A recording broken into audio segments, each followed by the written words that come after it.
Hey guys, welcome back to my channel. Today we are gonna see, what if Naruto was in Ben 10 and had Eunice as his slave? Special movie. Naruto stood in the dark forest, as he breathed in and out. This time for sure, he'll get to the top of the tree. He couldn't let Sasuke finish the training before him. He swung his kunai in his hand, as he dashed at the tree. He sent the chakra to his feet and quickly run on the tree. As he passed his previous mark, Naruto sliced the tree trunk. With that he jumped down, but landed on his butt. Ouch. That wasn't nice at all. He grunted and looked up. His new mark was slightly above the previous one. Damn it. Why is this so hard? He yelled, as he jumped back on his feet. I can't fail both Kakashi-sensei and Sakura-chan. I need to get stronger to protect Tizuna family.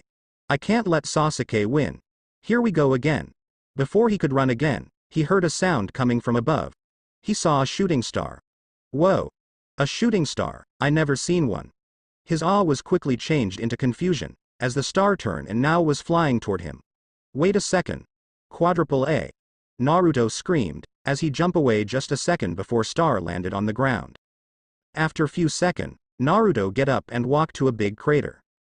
Blonde rose his eyebrow at the sight of a metal pod in the middle of this giant crater. Being a curious and energetic teen, he jumped down to get a better look. Suddenly the metal ball opened, letting a little stream from it. Naruto's eyes winded as the orange light came from it. He saw a watch-like thing in the pod. It was mostly black and gray colored with 4 white tubes connected to the middle of watch. In the middle of the watch a round dial with hourglass-shaped design, which was orange colored. More interested, he reached it with his left hand. Suddenly the watch launched and locked itself on his left wrist. At first Naruto didn't react, because it happened too quickly for him. After a second he looked at his forearm and screamed. Get off, you stupid watch. Naruto yelled, as he tried to shake, rip and bite the watch. Nothing seemed to work. He decided to use his kunai to break the watch, but soon with the impact the weapon was broken. No.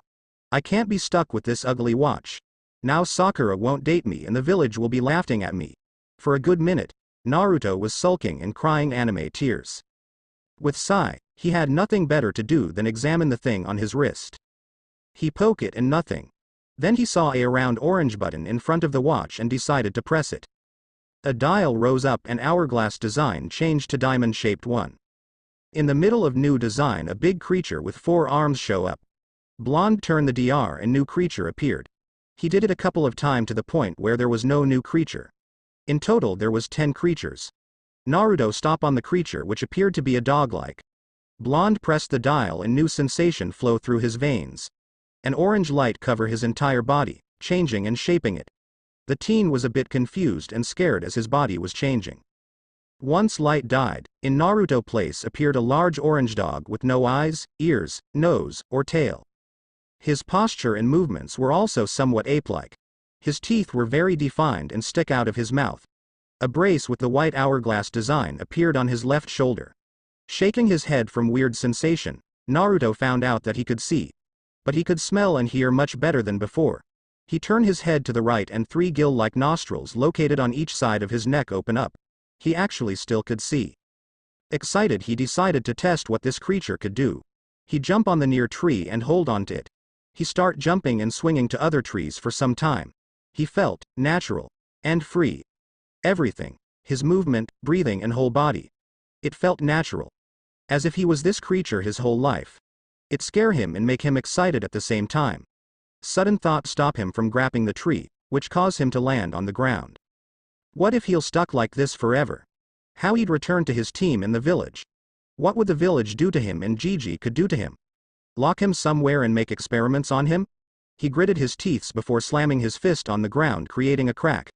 Then he suddenly heard a bip sound coming from his left shoulder and in the flash of blue light, he was Naruto again. His look at his body and grinned. I'm back. I thought I would be stuck like this forever. He exclaimed bumping his fist high in the air. Blonde glanced at the watch and saw it changed color from orange to blue. Just hope I didn't broke it, Blonde though, as he tried to active the watch again. It only let out booming out. It's time out then. Well, let's get to training again. He said to himself with grin. I feel that my life will be more interesting from now on. He added in thought, before running back to his training ground. Morning. Naruto was sleeping soundly, as the sun rose up. After returning to training ground, which took him a couple of minutes, the watch changed color again back to orange. Blonde knew that he had to finish his training, but the urge to check new creature was too strong. He only changed into 2 aliens, before restarting his shinobi training and passing out. Suddenly he heard a soft voice. "You're going to catch a cold if you sleep there," the voice said. Someone was also shaking his body, which caused him to finally wake up. He get up, wipe his eyes and look toward the source of this voice. He looked to his left to see a beautiful woman. He blushed a little. "Oh, hi there," Naruto greeted with smile. "Did you wake me up? By the way, what are you doing here?" he asked, scratching his cheek. Woman smiled at him and replied, "Picking herbs. It's for my father. He's a sick." At that Naruto gave a sad expression. "Sorry, I didn't know. Hey, let me help you," Naruto exclaimed, and right away, he start picking herbs, which caused woman to chuckle. After a while, Naruto gave a tired sigh. "Okay, I quest that everything." "Yes, thank you," she thanked with gentle smile. "By the way, are you a ninja?" she asked, and Blonde grinned. "Do I look like one?" "Yeah, I am a ninja," he exclaimed happily. "So why are you doing in here then?" she gave another question. "Training," he replied as if it was obvious. "To become stronger, so people in my village will finally respect me. I also need to prove something to someone else." "I see. But, are you doing for someone or for yourself?" she asked, and Naruto rose eyebrow. "You know, a person is able to become truly strong when they wish to protect someone who they cherish." Naruto's eyes winded at the sudden realization.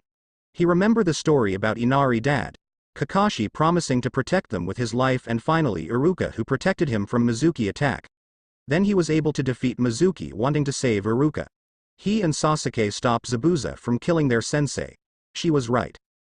Naruto glanced at the watch on his wrist and thought, "With this watch I should be able to become stronger, so I can protect people close to me, once I master it in my ninja skills."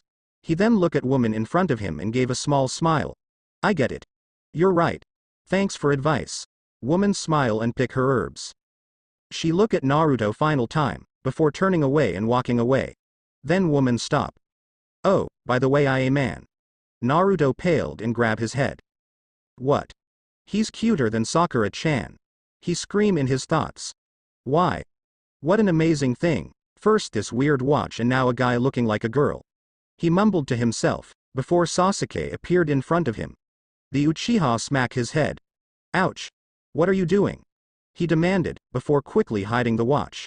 He didn't want Sasuke or anyone for now to know about it. "Did you forget about breakfast time, idiot?" he asked smugly. Naruto only smirked and grinned, which caused Sasuke to scowl. Later, with Sakura and Kakashi. Both Kakashi and Sakura decided to look for Naruto together. They've been looking for him for quite a while. "Geez, where is he?" Sakura wondered out loud. There is no sign of Sasuke either, she added worried. "He's fine, don't worry," Kakashi assured with a smile. Sakura was confused, before he pointed his finger up. She looked up and saw Naruto standing on the tree branch with grin on his face. "I can't believe he's reached that high," Sakura said in small awe. Even she wouldn't be able to get that high. "Naruto, where is Sakuke-kun?" Sakura asked, still looking out for brooding Uchiha. "He should be here somewhere." Suddenly, Sasuke appeared in other tree with censored smirk. "Since Sasuke is here, then let's get back. Naruto, you must be really hungry, right?" Kakashi asked, and Blonde nodded with grin. "Let's go everyone." Later, night. Forest. Naruto decided to go for another round with the creatures. He decided he would call them alien from now, since Star with the watch came from space. "Okay. So last time I turned into a dog, tall guy with red skin and 4 arms and ghost. Maybe I should give them names." Naruto pondered the idea and noted. "Okay, that good idea. Let's start with the dog. Maybe, Wildmutt. For the red guy, something simple, 4 arms. Now with the ghost, it was kinda freaky to be one. Oh, ghost freak." Blonde grinned and decided to turn into another alien. Press the dial and in orange he changed to new alien. After transformation was done, he resembled a semi-armored velociraptor. He had black wheels on his feet and wears a helmet with a visor, leaving the other features of his head unknown. As the visor came up, one could see that he had a blue face, green eyes, black lips, and stripes above and on the right side of his eyes. He wore the watch symbol on his chest. He also had 5 blue stripes on his tail. Naruto looked at his new body and grinned. Awesome. I wonder that this can do. His visor slid down and he dashed. But because he was unsure that this could do, he became a blur and bumped into the tree. Ouch, that hurt. He said, landing on his back. Better to take slow steps then. With that he get back on his wheels and slowly move around. At first it was hard, but after a while he got a hand of it. Now sure, he wouldn't bump into anything. Naruto decided to run back to Konoha. It took him about a minute or two. No one even spot him. He hide in the corner and look around. He smelled a something familiar and lick his lips. He passed the ramen stand, taking the ramen and paying for it at the same time. In another minute he was back in the forest in the land of waves. He made it, before timing out. Once Naruto turned back, he quickly started eating his, a bit cold ramen. Next day, Tazuna Bridge. Naruto and Sasuke joined Sakura in guarding Tazuna for today. Kakashi came a bit later, telling Naruto to send a few of his shadow clones to guard the house. Once the job was done for today, they get back and had a dinner.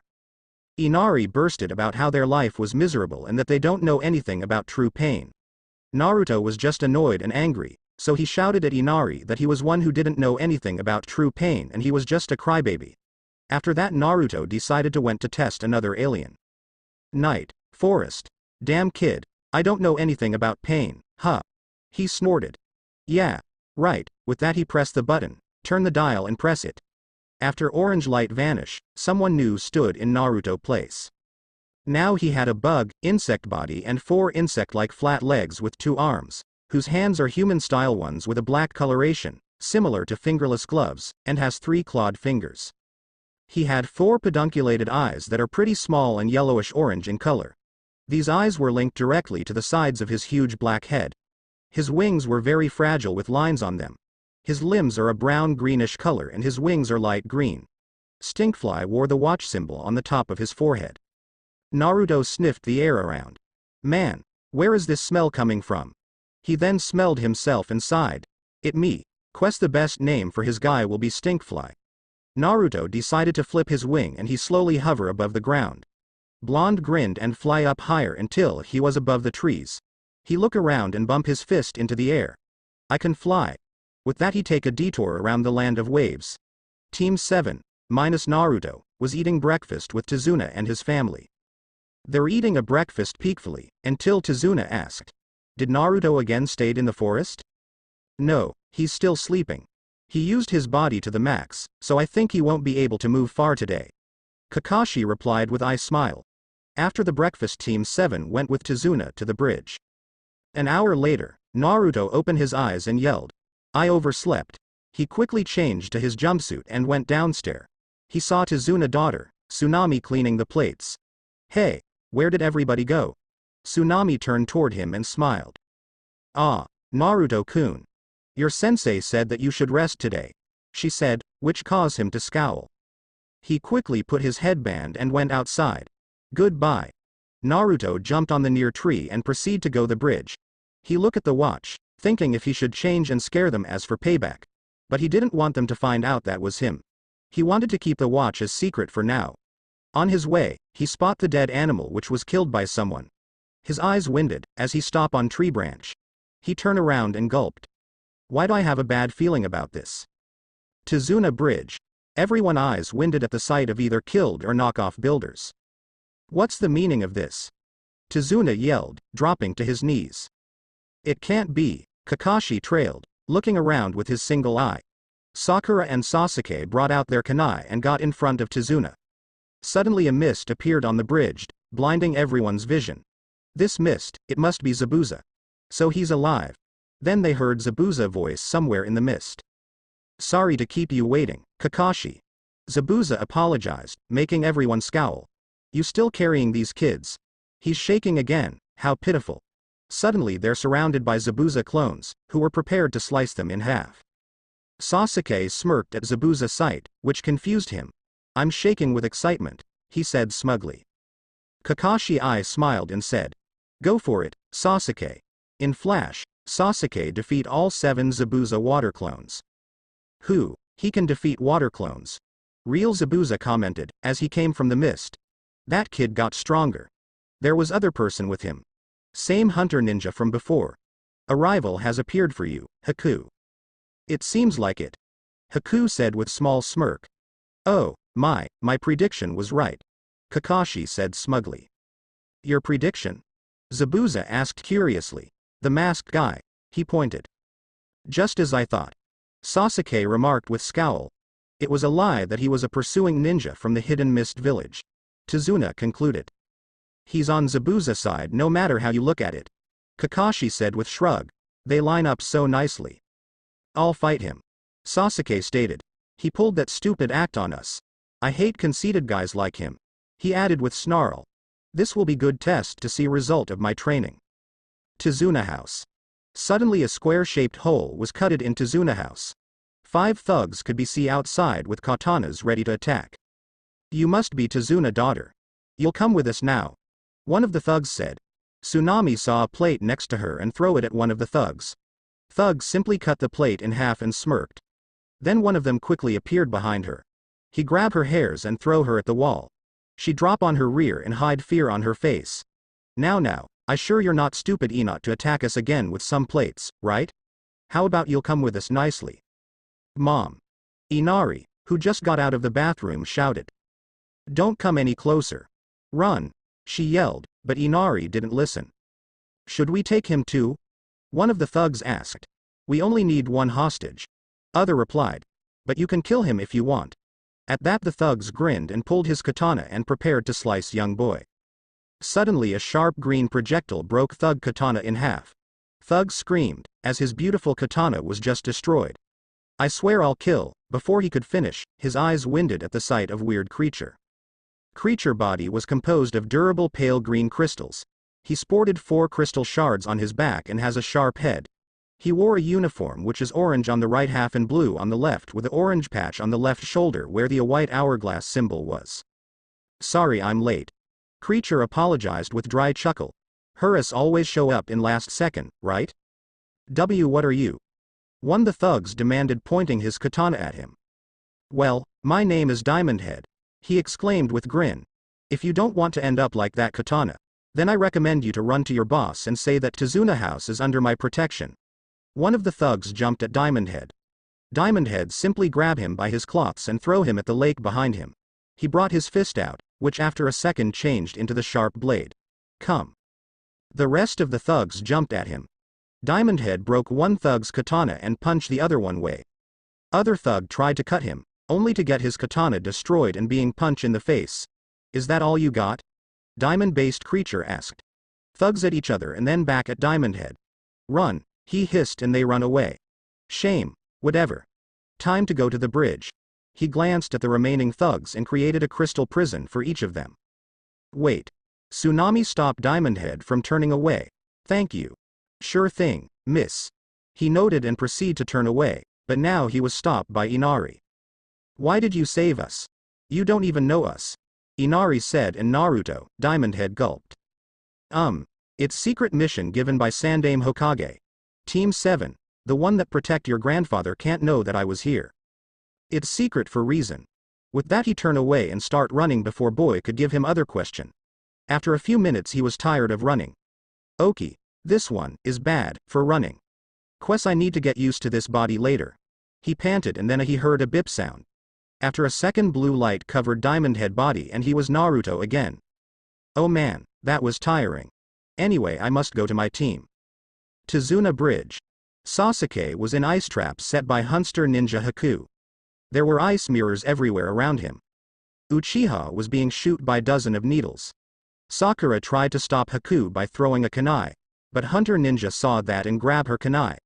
Second later a shuriken hit him, which caused Haku to fell from his ice mirror. Poof of smoke erupted next to the ice dome and Naruto came out of it. Number 1 surprising ninja around, Naruto Uzumaki. That's me. He introduced himself with smirk. Now that I'm here, everything is going to be fine. Let's just hope I won't be needing the watch. Besides it's already a time out for me. That idiot. He needs to take enemy by surprise, not appear like that. Kakashi thought with sweat drop. Now then, Blonde crossed his finger together and a group of shadow clones poop out. Go and protect Tazuna. I'll deal with this hunter ninja. Clones noted and jumped toward Tazuna. Zabuza throws shuriken at real Naruto, who wasn't prepared. Dodge that, Naruto. Kakashi shouted. Suddenly Haku throw needles at Zabuza shuriken, stopping the attack. Why did he block his master attack? What's the meaning of this? Zabuza demanded, angry. Zabuza-san, leave him to me, Haku said, and with sigh, Zabuza noted. Thank you. Let's see what you made of, Naruto said, bringing his kunais out. Naruto doesn't stand a chance against him. I need to. Zabuza stood in front of him and looked at his single eye. Don't think about it, Kakashi. We have our own fight. Kakashi snorted and lifted his headband, revealing his Sharingan. That's more like it. This will be my chance. Sasuke thought as he threw a kunai toward Haku, who simply dodged it. Naruto looked at the ice dome and saw Sasuke in it. Damn it. Suddenly the ice mirrors moved and create a larger dome around Haku, Sasuke and Naruto. Blonde quickly jumped to Sasuke and helped him get up. It seems we won't see our students fight after all. Now how about we finish what we started, Kakashi? Zabuza asked, and Sharingan user noted. What can you say about this guy? Naruto asked, surprising Sasuke. He's fast. Very fast. He's using needles as weapons, and as you can see, this guy can create ice mirrors. Sasuke quickly explained, and Blonde noted. As Sasuke was looking at Haku, Naruto glanced at watch and saw that it was still blue. I can't use the watch yet. Not with Sasuke. Suddenly Haku mirror clones throw dozens of needles at them. They scream from pain, as needles pierce their skins. They could barely stand up now. How are you doing this? Naruto demanded, and Haku snorted. Why should I tell you? He asked smugly, throwing more needles. Quest, I need to destroy this mirrors then. Sasuke flashed through series of hand seals. Fire style, fireball jutsu. He spat a giant fireball at one of the mirrors, but nothing happened. What the? Naruto asked, sadness and sorrow. They won't melt with that firepower. It's simply too weak. Haku explained, making Uchiha grit his teeth. Sudden Haku throw a needle at Sasuke neck and young Uchiha drop on the ground. Pathetic. Sasuke. Naruto yelled, kneeling to his teammate. No, don't die. You can't die. Not here. Come on, you're too taught to die like that. Shut up, you idiot. Sasuke managed to say. I guess it's over. I didn't get a chance to kill my brother and revenge my clan, damn it. If you somehow survive this, get stronger and kill Itachi Uchiha for me. Slowly tears formed in Naruto's eyes. He actually threw of him as friend. A dark red aura formed around Naruto's body. His eyes become red with black slits, his whisker marks were sharper and he grow a fangs. He gently lays Sasuke down and get up. Watch changed color to orange again. What will you do? Haku asked. Your friend is dead. Do you truly think you can win alone? You weak and more pathetic. Naruto rolled up his sleeve, revealing his watch. What is that thing on his wrist? Haku wondered, as Naruto pressed the button and dial rose up. Naruto looked up to Haku one more time to give her the most murderous look one could muster. I will kill you, he shouted, pressing the dial. Bright orange and red light blind him for a second. Once the light died, someone else stood in blonde place. The creature body was composed of a dark yellow inner magma body covered by a dark red or brown rocks. His body radiates high amounts of heat. His feet have a slight oval-like design with only 2 toes and 1 back toe. The creature bore hourglass symbol on his chest. Who are you? What happened to the boy? Haku demanded, hiding the fact that she was scared of this monster. You're looking at him, he said coldly. As to who I am, my name is Heat Blast. He charged a fireball in his hand and threw it at Haku. Hunter Ninja in last second jumped to the other mirror. Upon impact, the mirror melted. Heat Blast glanced at Sasuke and then back at Haku. You'll pay. His body was getting hotter and hotter until he turned his heat turn into a supernova. AAAAARRRRRGGGH. Heat Blast shouted as the mirrors start to melt. The mirrors exploded, sending Haku flying away. Heat Blast was panting heavily. The watch symbol was bipping, and in blue flash he changed back to Naruto. That was fast, probably used too much energy at once. He said slowly as he made his way to Haku, who was lying on the ground. He sat on him and punched his mask away. His eyes winded at the sight. It was the same guy from the forest. You are this guy from before. Why? Why didn't you kill me back then? Because you're defenseless. I don't attack harmless person without a reason, he replied, which caused Naruto to punch him again. Do you hate me? Do I hate you? Do I hate you? He punched him again. Of course I do. You killed my teammate, my friend. And you still didn't kill me. You could use that transformation to finish me of and get your revenge. Haku said in emotionless tone. You won't defeat me with your current power. Naruto get more frustrated, so he punched him again. He looked at his watch and saw that it was still orange. He wanted to transform so badly. To kill him. But he couldn't bring himself to do it. Even though I want to kill you, I can't do that. Just can't bring myself to do it. Naruto admitted. How could this happen? How can I achieve my dream if I cannot save one friend? Then you failed. Was this boy important to you? He asked and Naruto noted. Do you know the pain of not having a dream? To not be needed to anyone? He asked and Naruto looked at his eyes. He saw pain, deep inside of him. You stole my reason to exist. Since Zabuza-san doesn't want a useless weapon, I have no reason to life, he said with smile. Why? Why do you fight for him? Naruto asked confused and angry. He get money from bad guys and does evil things. Why is Zabuza the only person so important to you? I had people important to me, my parents, but because of the hate for people with bloodline limits, my father wanted to kill me. My mother gave her life to save mine.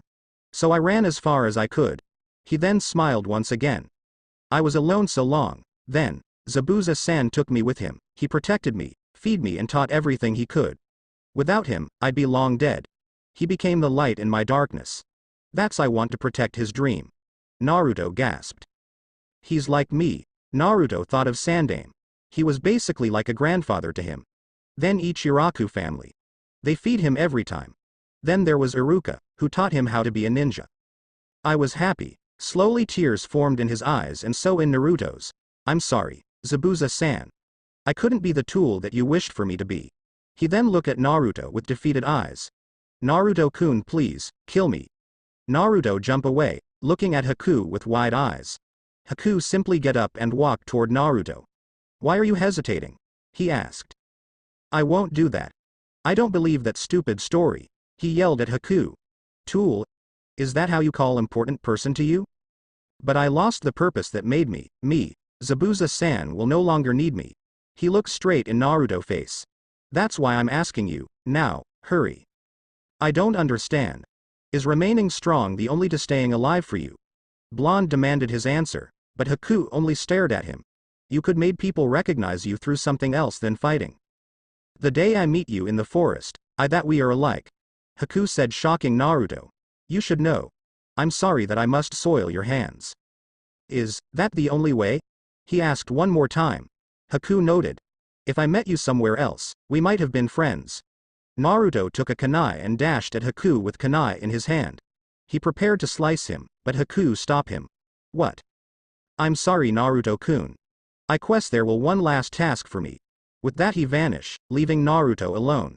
In realization, Naruto rushed to where Zabuza and Kakashi were fighting. With Kakashi and Zabuza. Kakashi, with Chidori in his hand, prepared to pierce Zabuza's heart. In the split of the second, Haku appeared in front of Zabuza. It was too late for him to stop. He pierced Haku right in the heart. Blood flew everywhere as both Kakashi and Zabuza's eyes winded. Naruto saw what just happened and his heart skipped. What's the meaning of this? He couldn't perceive what just happened. A second ago, Haku blocked his attack, vanished and now Kakashi pierced his heart. Haku was spatting blood. I can't believe that he jumped in here to protect Zabuza. Kakashi said in disbelief. This child is already dead. Zabuza prepared his giant to slice both Kakashi and Haku. With quick precision, he jumped away.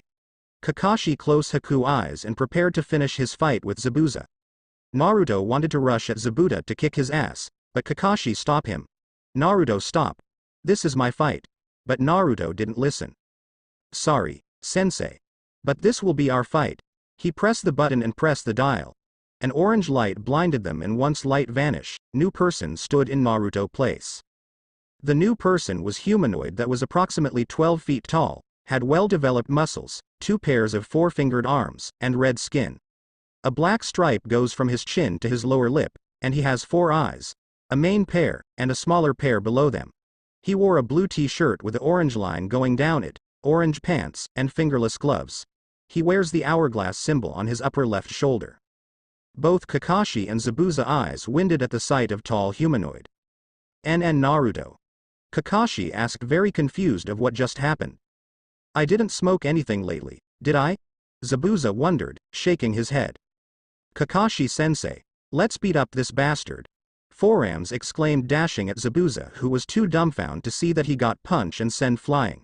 Kakashi leapt to Four-Arms and gave him a look. I know, I'll explain later. I only ask you not to tell Sakura-chan or anybody besides Sandame Gigi. With sigh, his sensei noted.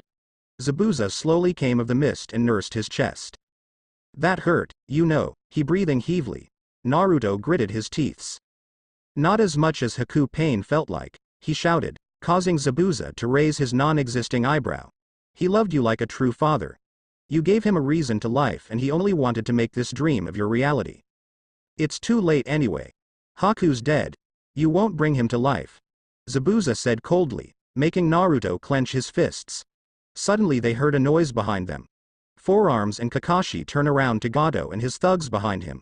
What's the meaning of this, Gato? End of Ost. I'll have to cut you out. You cost me too much money, while those gentlemen are much cheaper. Gato explained with grin. Then he spot a tall humanoid next to a Konoha shinobi. Monster. Men kill Zabuza, Konoha censored in this giant monster. Kakashi-sensei, Four-Arms called, getting Hitaki attention. I'll deal with them. You stay here with Zabuza. With that, Four-Arms make a giant leap and landed in middle of the group of thugs. He start to beat them up. Grab them. Throw them. Punch them. Slam them. Break their bones. Use their bodies to smash the others. He was letting go of all pain he just felt. Gato was backing up, until he saw that Four-Arms was done with his thugs. He walked to him, grab him by the collar and lift him. He glare at him with his 4 eyes, as Gato piss his pants. He grabbed his right arm and broke it, making him scream in agony. Naruto. That's Enoch. Kakashi yelled at Four-Arms, who dropped Gato and kick him, sending him to the river. He walked back at Kakashi, was looking at him a bit angry, but at the same with understanding him. Now, what are you going to do? In the flash of blue, Naruto returned to normal. The mist was gone and both Sakura and Tazuna saw both Naruto and Kakashi. Naruto. You're all right. Sakura cheered, but blonde looked at her sadly. Where is Sasuke-kun? Naruto asked loneliness Sakura-chan.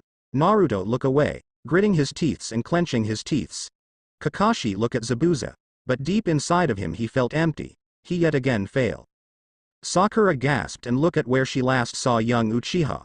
She saw his body lying on the ground. She started shaking. I'll go with you. Then you won't break your promise to Kakashi-san. With that she grabbed Tazuna hand and they rushed to Sasuke.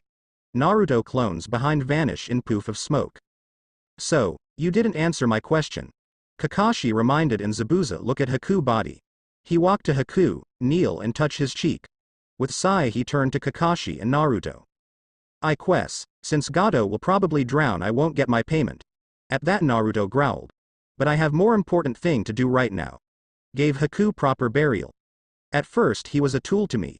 But after some type, I felt like he was son I never had.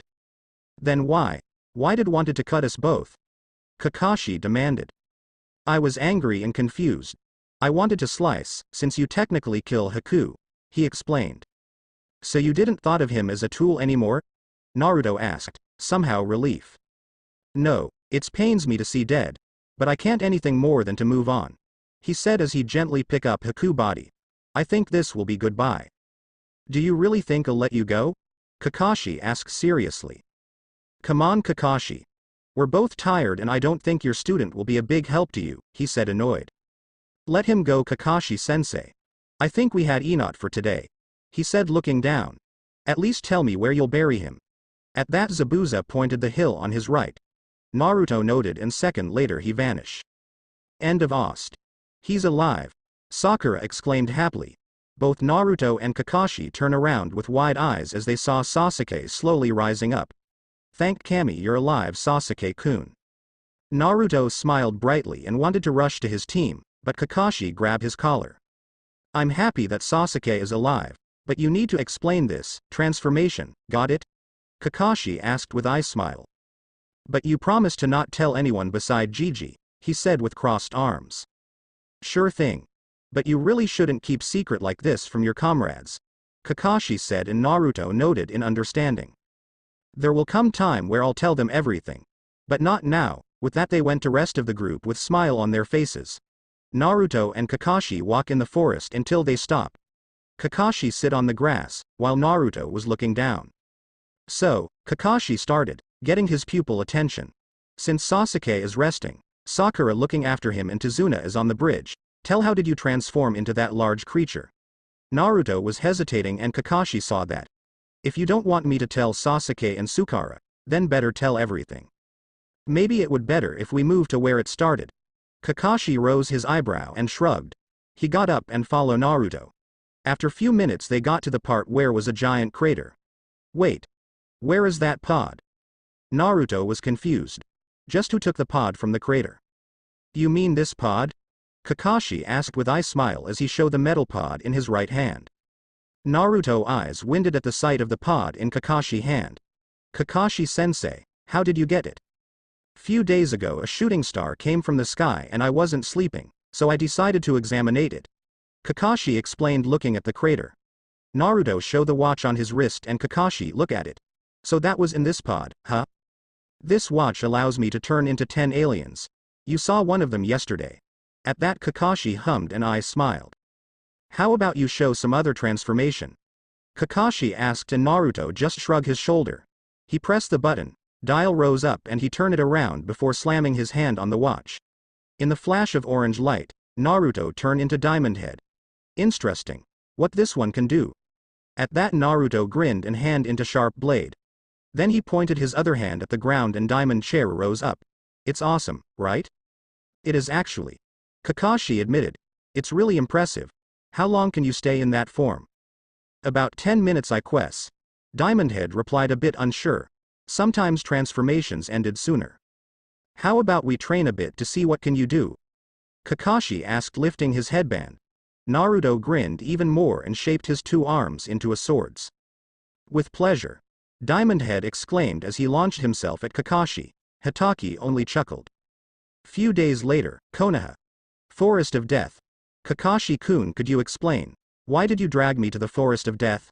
Sandame asked very confused. After Team 7 return, he was surprised that C rank mission turned into A rank. What surprised him more was that Kakashi asked him to come to the Forest of Death. Is really that important that we're here? I don't complain getting away from paperwork, but we could go to hot springs or something like that. Forgive me Sandame-sama, but Naruto insisted to do it somewhere who won't see or hear us. At that Sandame rose his eyebrow. Naruto-kun? He asked surprised. Yes, it's something you must see. He only wants us to know about this for now. He explained as they stopped. Oi Naruto, where are you? Suddenly Naruto jumped out of the bushes. Sorry. I'm here. Hi Gigi, he greeted with grin and Sandame smiled. Hello Naruto-kun. Sandame greeted back. So what do you want to show me? What Naruto wants to show you could be considered an S-rank secret. At that Sandame eyes winded. Is it about the fox? He asked in worry. Nope. Something far more interesting. Kakashi said with a smile. Naruto roll up his sleeve and show Sandame's strange watch on his wrist.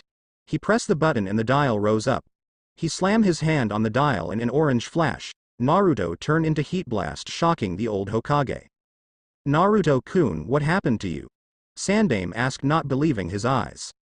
To keep it short Gigi, a shooting star came from the sky, but it was a metal pod with the watch you just saw.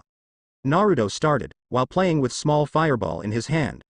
I was in the spot where it landed. I decided to examine the pod and boom.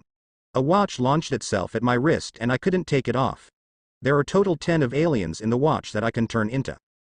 That sound unbelievable, but since you just turned into a fire creature confirms what you said. To think that we're not alone in this world. Sandame said chuckling. You're right Kakashi-kun. This is a S-rank secret from now. But Naruto-kun, how long will you stay like this? For about 10 minutes. I'll go and train, so don't worry about me, he said, flying away. What are we going to do right now, Sandaime? Kakashi asked, looking at the Hokage. Since Naruto can't take it off, we won't take it from him. Beside, with this watch, Naruto-kun will become great asset to the village. I just hope he'll use it for good things and not for pranking people. Anyway, is there anything more you want to say? Sandaime asked, and Kakashi asked. I think my team is ready for Chunin exams, he said with a smile, which caused Old Cage to chuckle. Especially with Naruto? He asked with close eyes. Kakashi gave a thumb up. With him, they have high chances to pass the exam. Keep an eye on him and inform me if anything will happen. Of course, Hokage-sama. Strange things happens these days, aren't they? Kakashi asked, and Old Cage noted. With that, Sandaime shunshined away, as so did Kakashi. On the other hand, Naruto was making sure he won't burn the forest. With Team 7 was waiting for Kakashi to show up for 3 hours. Suddenly a poof of smoke erupted in the middle, revealing to be Kakashi. You're late. Both Naruto and Sakura scolded. Kakashi gave a smile and waved his hand. Mama, I lost my way on the road of life. Everyone's sweat dropped and gave a long sigh. He then took 3 papers out of his pocket and gave them to his team. What are those? Sakura asked, confused. Chunin exam applications. I deem you're ready for those exams, he said with proud voice. That awesome. I'll finally show my skills, Naruto said, excited, and Sakura lauded. What skills? That you can rush into any battle without thinking, Sakura retorted, and Naruto pouted. Well, at least his fighting skills are better than yours, Sakura, Sasuke said, making her cry anime tears. No. Sasuke-kun possibly think that I'm lower than Naruto baka. Cha. Inner Sakura shouted. That's not. You have 2 days to sign those papers and give to the instructors in academy. Think twice and decide if you're ready. Team 7 look at Kakashi with determined eyes. We're more that ready, Sasuke said with smirk. Sasuke-kun is right, we can pass this exam, Sakura said with smile. With next rank, I'll be closer to achieve my dream of becoming Hokage. Of course I'm ready, Naruto exclaimed. Glad to hear. Prepare yourself. That will be for today, Kakashi said, surprising them. Really? No mission today? Sakura asked, confused. Kakashi slowly nodded and gave a thumb up. Thank Kami, I hate D-rank missions. You're free to go. Aside from you, Kakashi said, referring to Naruto. Me? Blonde asked, and Kakashi nodded. Okie, I'll see you later then. With that, his teammates separated and left the two alone. Nay, Kakashi-sensei, was there something you wanted to talk about? Yeah, it's about the exam in the watch, he explained, getting blonde attention. I don't recommend you using it until second portion of exam. The first one is a written part. I shouldn't tell you that, but I think you can prepare yourself for the test, he said with a smile. You mean with gray matter help? Kakashi noted. But how? I can't turn into him on the exam. Before going back to the village, Naruto tried one more alien. He turned into a gray-skinned, frog-like, bipedal alien that was only 4 inches tall with large green eyes, which have rectangular pupils. He wore an orange jumpsuit with a blue stripe going down it. Gray matter had a very calculative intellect. He was smart than all human combined. True, but after transforming you regain parts of his memorizes and a bit of intellect. You can use that to study before the exam, Kakashi explained, and Naruto grinned. I see. Thanks for advice, Kakashi-sensei, he said happily. No problem. But that's all from me. On the exam you can only rely on your team. Got that? Naruto noted, so he gave him a few books. Now off you go. I have few things due. With that, Naruto thanked and rushed to his house. I hope you're seeing this, Minato-sensei. If Naruto passed the exam, he'll learn the truth. I wonder if he'll hate for not being there for him when needed.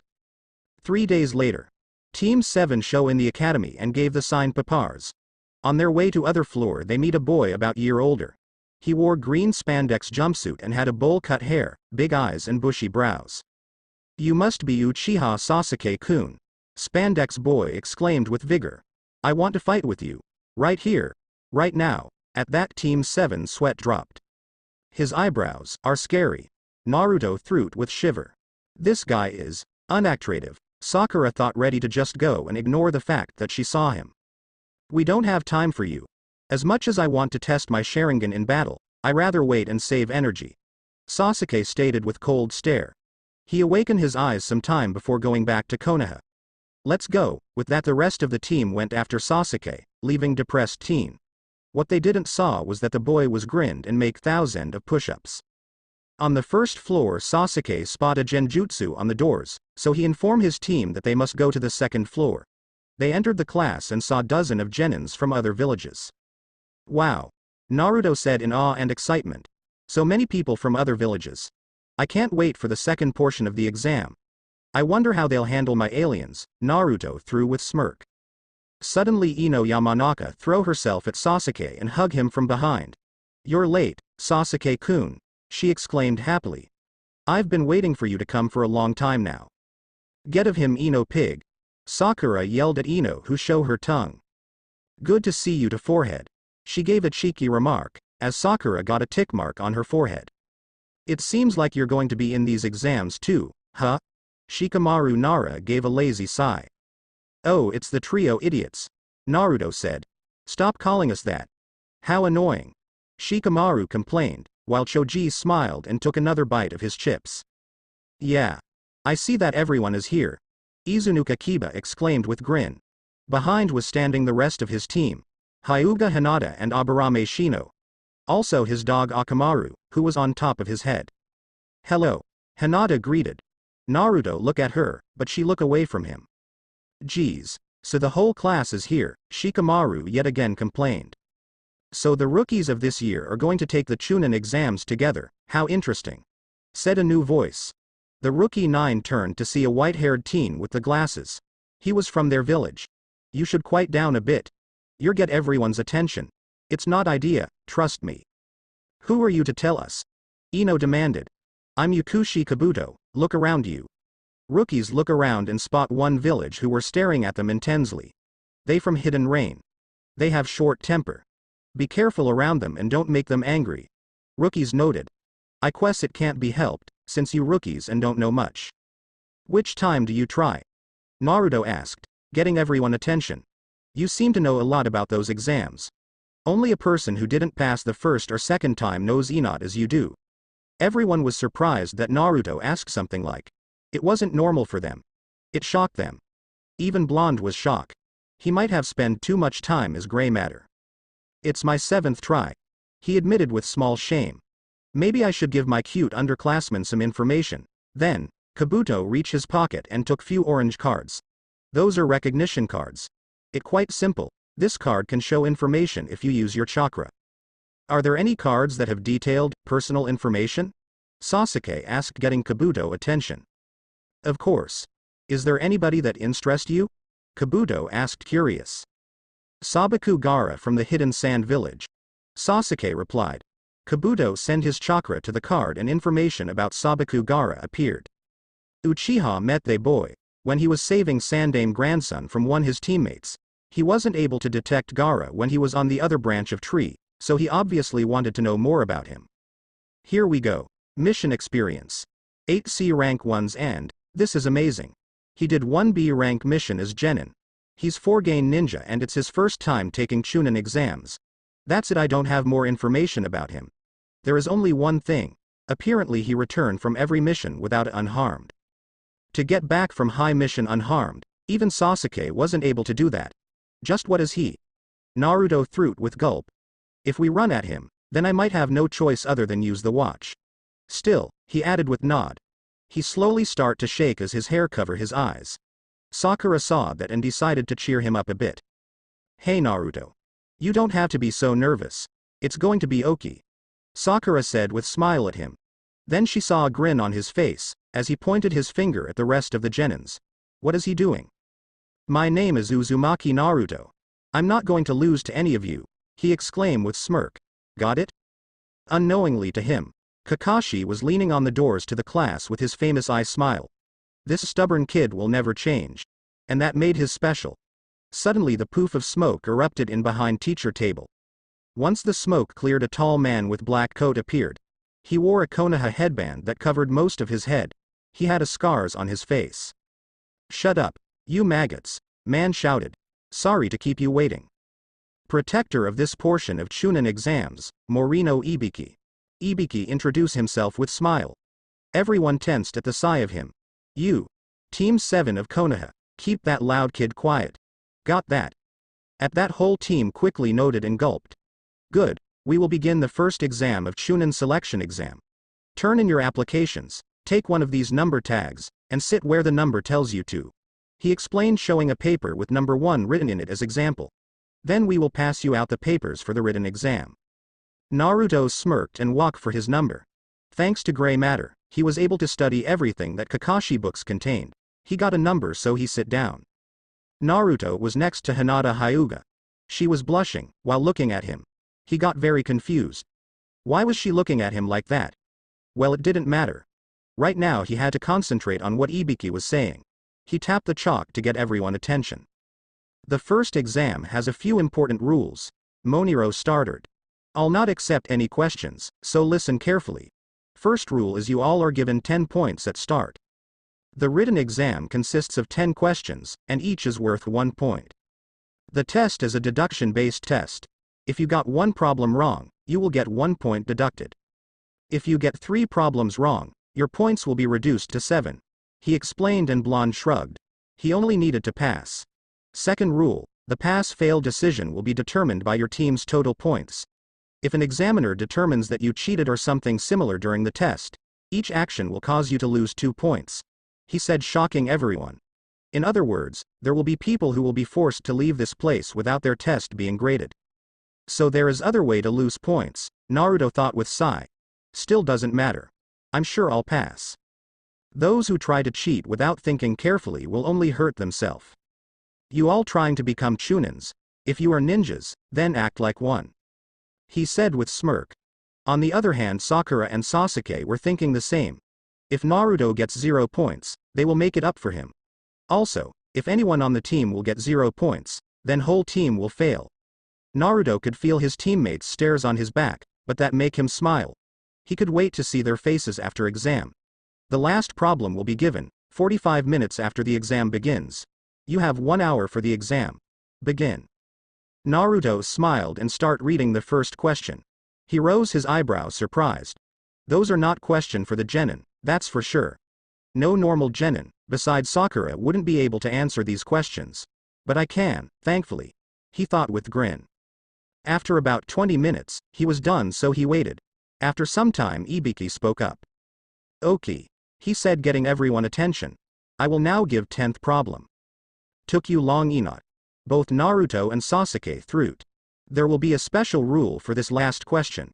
I will now explain. This is a hopeless rule. Ibiki said, glancing at everyone in the room. A hopeless rule? I wonder what he means by that. Naruto scratched the back of his head, while looking at Morino.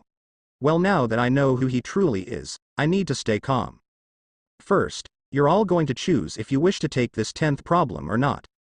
To choose whenever we're going to take it or not. Sasuke thought, confused.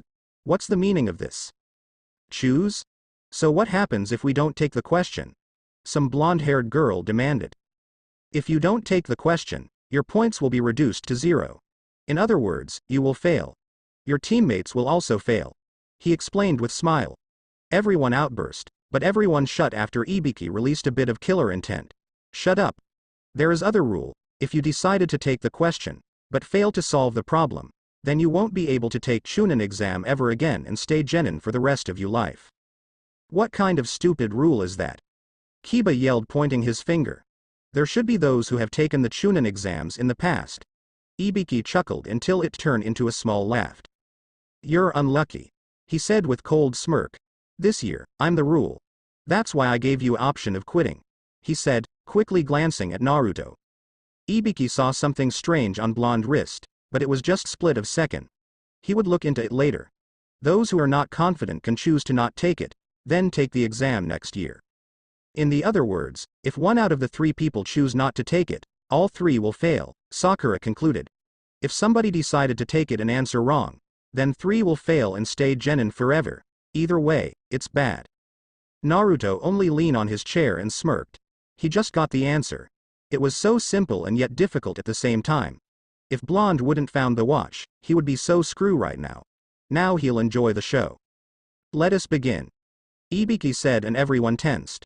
Those who will not take the question, raise your hand. He paused so the information would sink in. After we confirm your number, you're free to leave. Few teams raised their hand and they left the room. Is that everyone then? So, you all pass. Everyone almost did a double back, but Naruto only grinned. You. Number 34, you seem to be very calm from the beginning. Care to explain?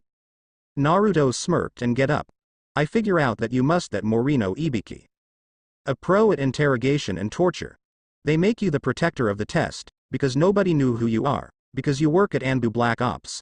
Since you're a pro and we're a bunch of genins, you could easily crack us to see if we have guts to become chunins. He explained, making every rookie stare at him with shock. Was that really that blonde idiot who was shouting about becoming Hokage? Beside, I don't have to stay genin forever. All I need is field promotion. Simple as that. I see. I guess everyone was mistaken by calling you dead last in academy. Anyway, the next examiner should be here. Suddenly something or someone broke the window. A person appeared next to Ibiki. A beautiful woman in her 20s. She had purple hair tied in ponytail, a long coat and fishnet shirt under it. Soon. Anko, you really didn't need to break the window, you know. Man. Why are you breaking my entrace? She hissed and turned to the genins. I'm the second examiner, Mitarashi Anko. Don't feel happy just yet. Follow me. Everyone's sweat dropped at stare at her. Only 78 genins. You're getting soft, Ibiki. Anko commented. Well, it doesn't matter. I'm going to make more than half of the teams fail in next exam. I'm getting excited, she said, licking her lips. Now follow me outside to the Forest of Death. Naruto grinned, and with his team and rest of genins, he followed Anko. Front gates to Forest of Death. Everyone gulped at the sight of dark and big forest. Only Naruto was smiling. The place was scary at first, sure, but after spending some time in it was entertaining. This is where the second part of the exam gonna take place, Anko started. The 44th training ground, also known as Forest of Death. Okay. Before we'll start exam, I'm going to pass these to each of you. She said, taking stack of papers from her cloak. These are constant forms. Those who are taking part in exam need to sign them. From here on, people will die. Therefore, we need those papers before we can start. Otherwise, I'd be held responsible. Hehe. With that part done, I'll explain the second exam. To be short, this will be an extreme survival match. You'll get the map of the forest, so you can find the tower. Inside of this limited space, you will have to go through a certain survival program. A competition where anything goes, over these scrolls. Anko explained, showing them 2 scrolls in her hands. The scroll of heaven and earth. You'll fight over these scrolls. 26 teams in total passed the first exam, so half of them will get the heaven scrolls, while other the earth scroll. Each team will get one of these scrolls. Simply, you have to fight for them to pass and get to the tower. You have only 120 hours for that, in total 5 days. If teams will run out of time, they're going to fail. If you didn't pack any food, you will have to find in the forest. However, there are a lot of man-eating beasts, poison bugs and poisonous plants. Naruto added, surprising everyone including Anko. Kid, how do you know that? Anko asked seriously. No genin should find his way to the Forest of Death. Naruto smiled and scratched the back of his head. Well, I've visited it, sometime before the first exam. Anko gave a sigh and waved her hand. What's with kid these days, she threw, looking at Naruto. Then she spots something under his sleeve, but quickly shake her head. Fine, rules are simple. If you won't bring the scrolls and with 3 teammates to the tower, the team fails. The team that loses a teammate or produces unrecoverable one, will also fail. You're not allowed to look inside of the scrolls, until you reach the tower. This is it for explanation. Go to that hut, where we will exchange 3 consent forms for 1 scroll. With that, everyone went over to the hut and gave their consents. Then everyone went to their gates and traces. Inside of the forest. Team 7 stops them in the forest to make up the plan. They start to look around as they heard a scream somewhere near. This doesn't sound good. Sasuke commented. Tell me about it. Naruto agreed. Then he saw that Sakura looked nervous. Don't worry, Sakura-chan, we'll make it together. Since we're with you, there is nothing to worry about. Blonde assured with grin, which caused her to smile. Then he grunted and chuckled weakly. The nature is calling. All back in the flash. Sorry. With that he went into the bushes, as his teammates sighed. What a pain, Sakura said and Sasuke noted. Suddenly Naruto came out of the bushes. Whoa, that was fast Naruto. Blonde looked at her confused. You know this boy? He asked confusing them. What are you talking about Naruto? Sasuke asked weary. My mistake then. You must have confused me why this Naruto boy. He replied with dry chuckle. I'm not Naruto, I just look like him. Listen children, where did your friend go? Naruto asked, as they narrowed their eyes at him. I really need to talk with him. Don't tell me that you inhaled some bad stuff from the bushes. Sakura said, slowly getting creep out. Stop creeping me out. Young girl, I assure you that I didn't inhale anything. Blonde said seriously, while rolling up his sleeve to reveal weird metal gauntlet. It was fully red, with something looking like a dial on it. Blonde start to turn the dial, getting some weak noises from it. I just hope my Ultimatrix doesn't interfering with Omnitrix. Suddenly Sasuke took a kunai from his holster and prepare it. Blonde looked up and saw the knife in his hand. Boy, please I'm not going to hurt you or this girl. Now I know you're not Naruto. His kunai holster is on the right leg not on left. What did you do to him? He demanded, making Blonde sigh. And was hoping to do this peacefully. With Naruto. Man. I peed a lot. He said to himself with smile. Then he saw an orange light coming from his left sleeve. He rolled it up, seeing that his watch was glowing. What now? He wondered, until the glow got brighter, blinding him. As the light died, he was winded. The watch changed appearance. It gained more watch-like shape. It became smaller, sleeker and the face dial became black and orange. He stared at it for few seconds. Why did you change? He yelled at the watch. Then he gave long sigh, before examining newly shaped watch. He had no idea how to turn it on again.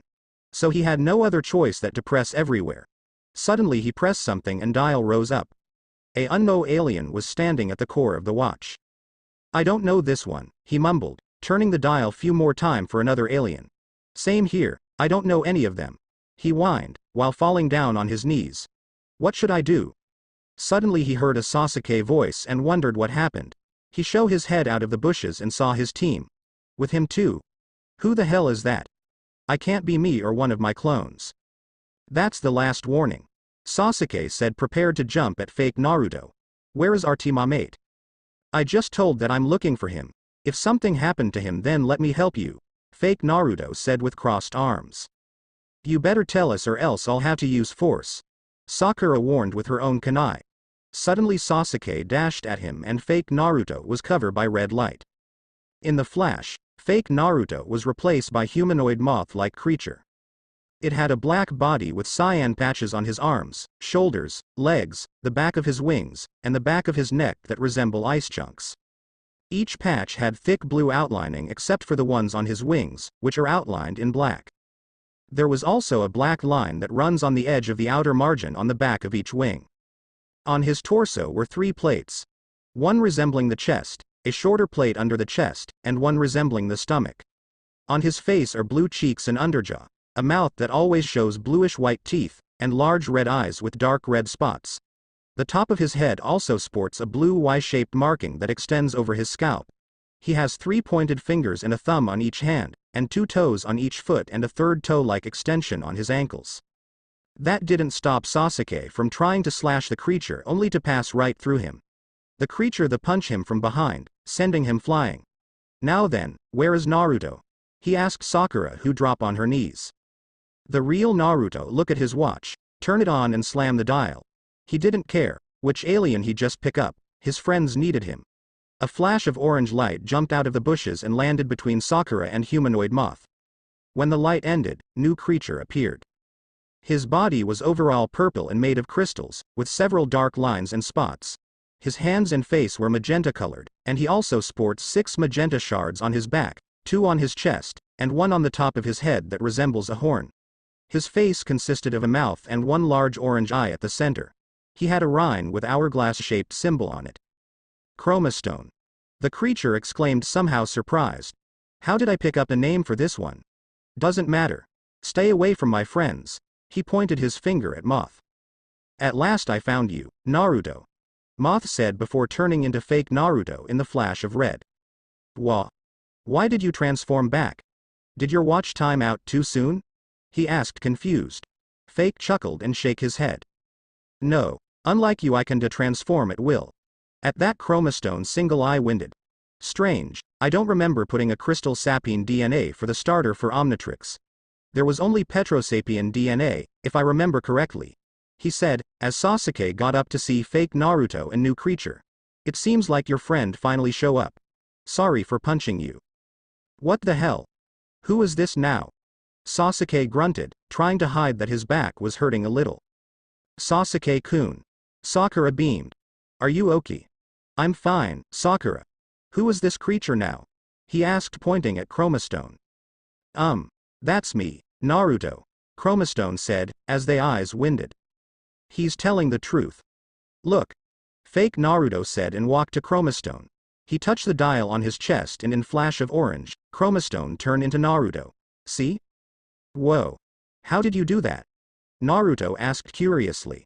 I'll teach you that later. For now, before fake Naruto could finish, Sakura got between them.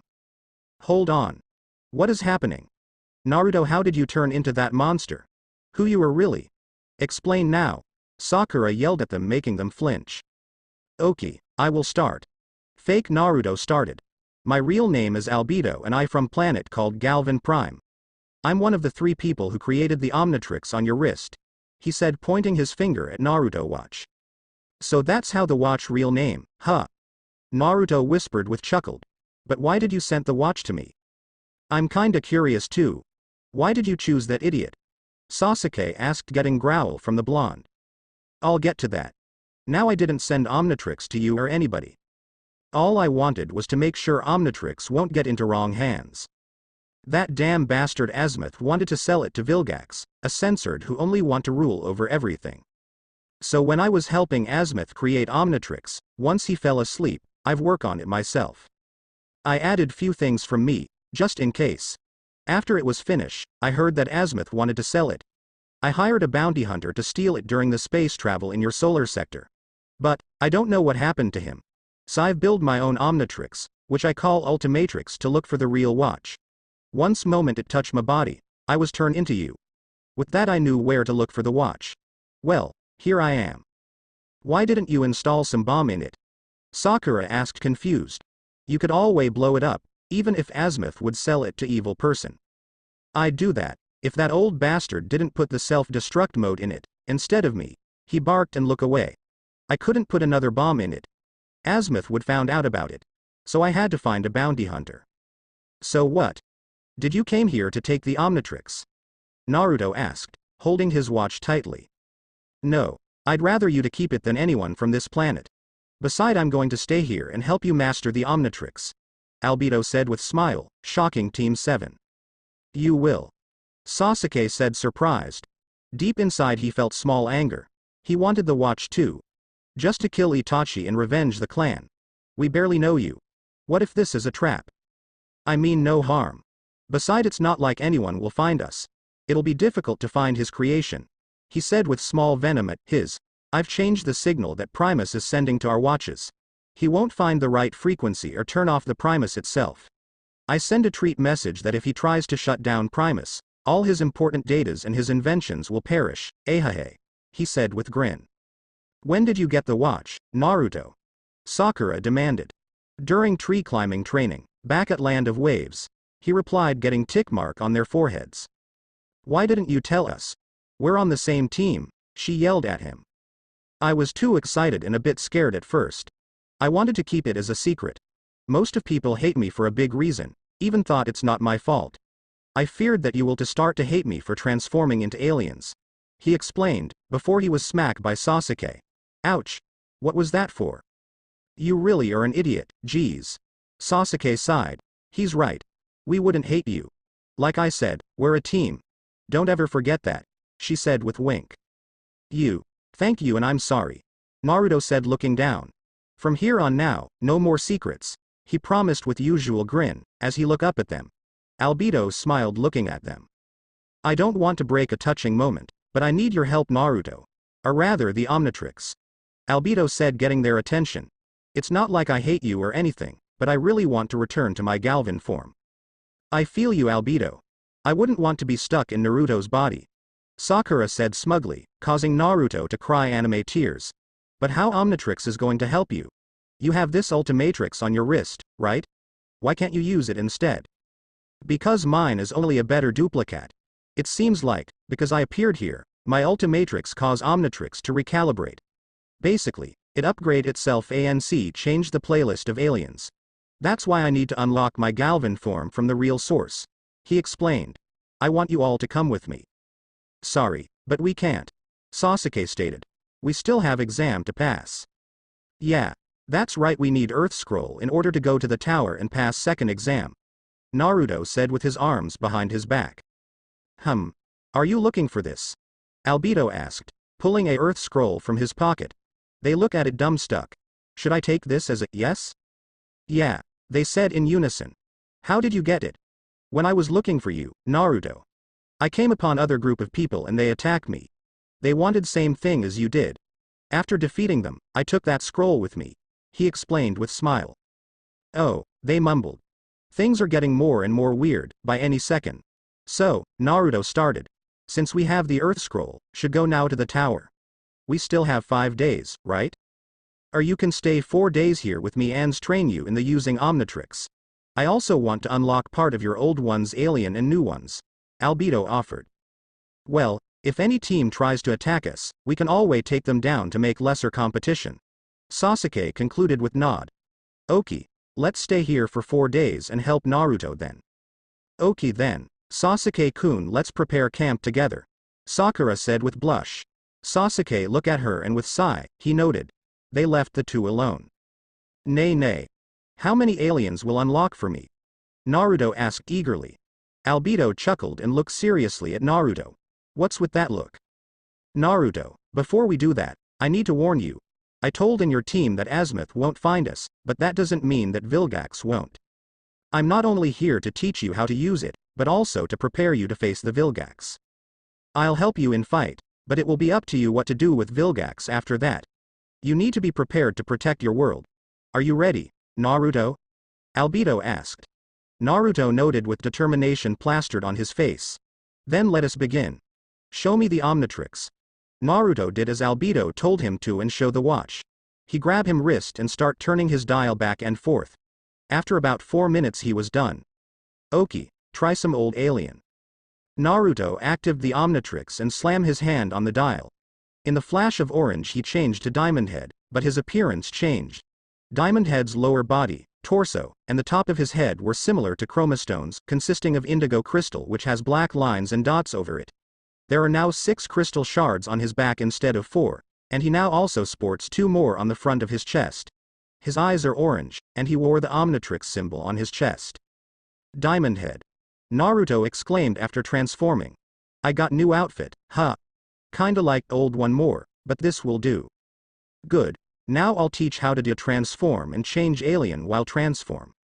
Albedo said and Diamond Head start jumping from excitement. It's really simple, all you have to is touch the Omnitrix symbol on your chest. At first it's tricky, because you don't know if you'll transform or change form. Try to transform. Diamond Head noted and touched the symbol. In the flash of orange, he transformed. Good work. Naruto now transformed to new alien. Blonde was already at it and slammed his hand on the dial. In the flash of orange light, new alien stood in Naruto place. The alien was a robot-like alien with skin that is made of copper, with black stripes and a transparent piece of green circular glass on his chest, revealing gears inside of him. He wore Omnitrix symbol on his chest. Clockwork. Naruto exclaimed and looked at his new body. I feel kinda fat, what this one can do? You're Chronosapien, Naruto. You can slow down time around yourself, making it look like to others that you're moving at very high speed. By rotating the key on your head, you can create a projection of what happened in the past. You have more powers, but let's leave it for later. Albedo explained. This time, transform to another alien form. Clockwork gave thumb up and touched the dial on his chest. In the flash of orange, new alien stood in his place. This humanoid, dinosaur alien about 12 feet tall. His skin was hard, brown, and a sort of beige color. Alien wore the Omnitrix symbol on his chest. I see you're getting pretty good at it. Humungosaur. He exclaimed and looked at his body. What this big guy can do. You possesses incredible strength and are able to throw an object to up to a high altitude, even into near-Earth orbit. You have thick, armored hide, which is proven to be durable enough to withstand blaster fire and heavy impacts. You have the power to increase your own body size and mass. Vaxorian can grow up to 60 feet. His strength increases as he grows. Albedo explained with crossed arms. Let's try new aliens. 4 days later, 15 hours before the end of second exam. Good work on your training, Naruto. Albedo commented. Now you three go and pass the exam. Once you'll be free, I'll find you. For now I must go. With that in the flash or red, he transformed into a large, red and yellow alien similar in appearance to a manta ray. See you soon. Were his last words before flying away. Let's go, you two. Sasuke said as he jumped on tree branch.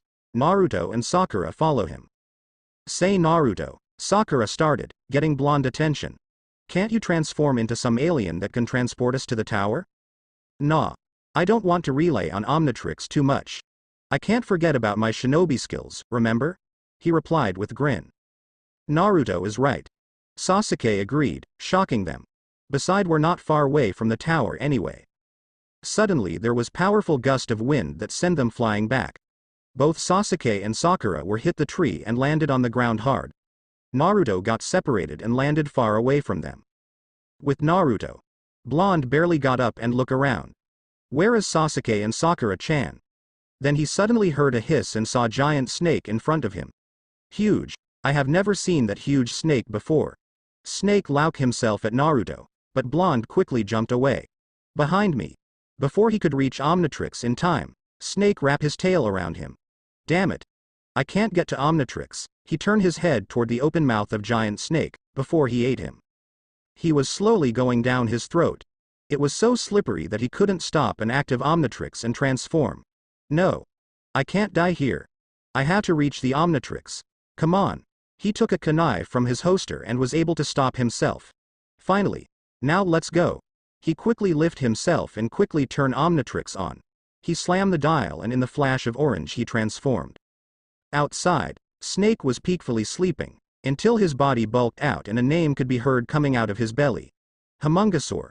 Suddenly Snake body exploded into tiny pieces. I'm not going to die until I'll become the Hokage. Got that, you stupid snake? He said, shaking his body from Snake digest juices. He touched the dial on his chest and the flash he changed to moth humanoid. Big chill. He exclaimed, before flying away. After some time he found his team attacked by the similar snake and man-like snake wrap his body against three branch, slowly crawling toward Sasuke location. He inhaled some and exhaled it toward Snake Man body. His breath froze part of his body from moving further. Sorry for being late, Big Chill apologized smugly. What is this creature? Snake Man wondered, glaring at humanoid moth. I've never seen anything like this before. Good that you're here, Na. Sakura was stopped by Big Chill shaking head. I'm here by order of the Hokage-sama. I overheard that some snake got into the Chunin exams. Big Chill said, looking at Snake Man. You have no honor attacking a genin, who's lower than you. Snake Man smirked and looked at the creature amused. I can't believe that this old fool was able to find me out, and I thought Konoha's security got worst. I was wrong, it got stranger. Care to tell me your name? Snake Man asked, while licking his lips. How rude, asking my name, before giving your own, Big Chill commented. With Naruto and the Omnitrix, we should be able to fight with his guy, still he taught. Sasuke thought, looking at Snake Man in front of him. Uchiha saw that he was trying to get rid of the ice on his body, but it was too thick. I see. Well, there will be no harm if I tell you my name, Snake Man replied with shrug. My name is Orochimaru. The Snake Sanin. At that everyone's eyes winded. He can't be, Sakura thought in horror. One of the three, Sasuke mumbled. Man. What did we get ourselves into? Big Chill thought with small panic. Calm down, Orochimaru won't be able to hurt since I have this ghost-like form. But the rest will be in danger, think. I think it's time to tell your name, Orochimaru said, smirking. This ice is thick. I won't be able to free my body with strength. I have to use that jutsu and mark Sasuke-kun. I don't think this creature is a summon. The only thing I know about is this ice power. He thought, looking at the frozen part of his body. It's Big Chill. Big Chill replied, clenching his fist. I have to deal with him somehow. But how? Freeze him up all the way. This is a Sannin we're talking about. He won't be defeated that easily. Suddenly Orochimaru opened his mouth and spat himself in his true form. Then his neck extended and he bit Sasuke's neck. Big Chill quickly fly toward Orochimaru in order to freeze his body completely. But Sannin was faster and he get his neck back to his body. Then he throw kunais at Big Chill, who became transparent and avoided the attack. Big Chill inhaled and exhaled another wave of ice breath at Orochimaru, who melted into a mud. Sasuke-kun. Sakura exclaimed, trying to help screaming Uchiha. What did he do to you? You damn bastard snake. Big Chill cursed as he tried to freeze him. Orochimaru was moving at higher speed. What did you do to him? This is a farewell present. Orochimaru explained. We'll seek me out for power. See you later, Big Chill. With that he sand into the ground, leaving no trace of him. Big Chill clenched his fist, before flying to Sakura and screaming Sasuke. He landed and transformed. What did he do? Naruto asked, kneeling next to them. He bite his neck and some type of seal appeared, she replied on break of tears. I don't know how to help him. Naruto gritted his teeth and slammed his fist on the tree branch. Then his eyes winded. I think I know how you help him. With that he active Omnitrix and turn into clockwork. Clockwork, he exclaimed. What this one can do? Heal Sasuke? She asked hopefully. No, he replied, making her look down. But I can do this. Move away, Sakura-chan. An orange light was coming out of the clockwork chest. Sakura gently put Sasuke on the ground and take few steps back. An orange ray came out of clockwork chest and cover Sasuke's entire body for few seconds. As soon as clockwork stopped, Sasuke stopped screaming. Clockwork ended his ray and turned back to Naruto. What did you do? Sakura asked, looking at Sasuke, who slowly get up. I kinda erase current Sasuke and swap him with one from minute ago. I'm not sure I just broke reality or not. But nothing is happening, so I think we're good, he explained with weak chuckle. Sasuke looked at them confused and alarmed. What happened? Where is Orochimaru? He demanded, grabbing Naruto jacket. Oi, calm down Sasuke, he gone. We don't know where is he now. Naruto said, and Uchiha let go of his jacket. Are you okay? What's the last thing you remember? That you freeze Orochimaru body and you're talking with him. Sasuke replied, and Blonde noted. It's C. Doesn't matter. You probably don't want to know that Orochimaru bidding you. At that Sasuke eyes winded. He did what to me? He demanded, while Naruto chuckled weakly. Nothing. Let's move before more crazier things will happen. He offered, and they noted. This time I'll use the watch. With that he turned Omnitrix on and slammed the dial. In the flash of orange, he turned into Stinkfly. Stinkfly. Now hop on my back and let's get to tower. His team walked closer to him and quickly back off. What? You smell like crap. Sasuke replied, and Sakura noted. We don't have time for this. We have to get moving. Stinkfly pressed and they gave a sigh. They slowly hop on his back and they fly away toward the tower. Some time later, tower. Stinkfly landed on some branch and his team hop out, allowing him to transform. The tower is in front of us. Let's go on foot this time. They noted and landed on the ground. They walked to the front doors, opened them and walk in. It was a room with a board in front. There was something written on it. After reading them, they look at each other. Do you think it's telling us to open the scrolls? Naruto asked. It seems like it. Sasuke agreed. Then let's open them. With that both Sakura and Naruto slowly opened the scrolls. Suddenly smoke came out of the scrolls. Toss them on the ground now. Sasuke ordered, and they throw the scrolls. In the poof of smoke, Kakashi appeared with his infamous Icha Icha book. What? What are you doing here? Yo. I see that cute little Genins made it in time. Kakashi remarked with a smile. He then looked at Naruto and his wrist and saw that the watch changed. Naruto? Blonde rose his eyebrow and looked at his left wrist. Yeah, don't worry. They know. He said with smile. Now I know it's called Omnitrix, because we meet a guy named Albedo. He was one of 3 who created Omnitrix. After the exam, I'm going to meet him again, so he can teach me how to use it better. Naruto explained. while Kakashi nodded slowly and looked at the rest of the team. They nodded as well. "Okay, I'll have meet this albedo too then. Anyway, congratulations on passing second exam," he said proudly. "Now, follow me." Training area. Inside of the tower.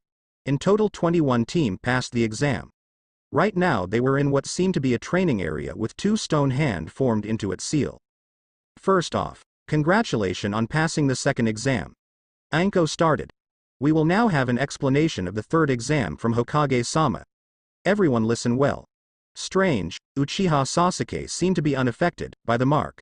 But that's impossible, no normal person should be alive after this. Hokage walked toward the genins and looked at each one of them. He caught and said, "The third exam will begin. But before the explanation, there is one thing I want to make clear for you all. It's about the true purpose of this exam. Why we do a joint exam with the allied nations. To maintain good relations with the allied nations and heighten the level of the ninja. Do not let those reasons deceive you. This exam is, so to speak, the epitome of war between the allied nations.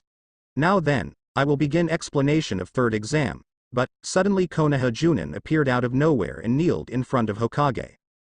"I apologize, Hokage-sama. I, Hayate Gecko, the judge, will explain," Hayate said. "Please do," Hokage said with nod. Hayate rose and turned around toward the genins. "Everyone, before the third exam, there is something I want you to do," he said pausing, because of his caughting. "Fight in some preliminary matches to see who gets to advance the third exam's main battle." "Are you telling me that there are too many people for the real test?" Naruto asked and everyone noted. "Pretty much. I don't know if it is because first and second exam were too easy. But according to the Chunin regulations, we must decrease the numbers of participants for the third exam. If any one of you want to quit after explanation, just raise your hand." Hayate explained and looked at everyone. Suddenly Kabuto rose his hand and smiled sheepishly. "I'll quit," he said. "Let's see, your Konoha's Yakushi Kabuto-kun. You may leave, then." With that Kabuto left the area with small smirk on his face. "Then let us begin the preliminary matches. It will be a one-on-one match. In other words, it'll be like real combat. We'll only have 10 matches, since there are 20 people. Winners will advance to the finals. There are no rules. You will fight until other person dies or is knocked out or admits defeat. Is everything clear?" Hayate asked and everyone noted. "However, if I the judge will say the match is over, it's over. The thing that hold your destiny is that electric board. On that board names of those will fight appear. Simple, right?" He yet asked and everyone noted again. "Let's start the first match. Uchiha Sasuke vs Akadu Yoroi, canon, I won't bother writing it. Winner. Uchiha Sasuke," Hayate said and Team 7 cheered. "Now let's start second match. Zaku Abumi vs Aburame Shino, canon, won't bother.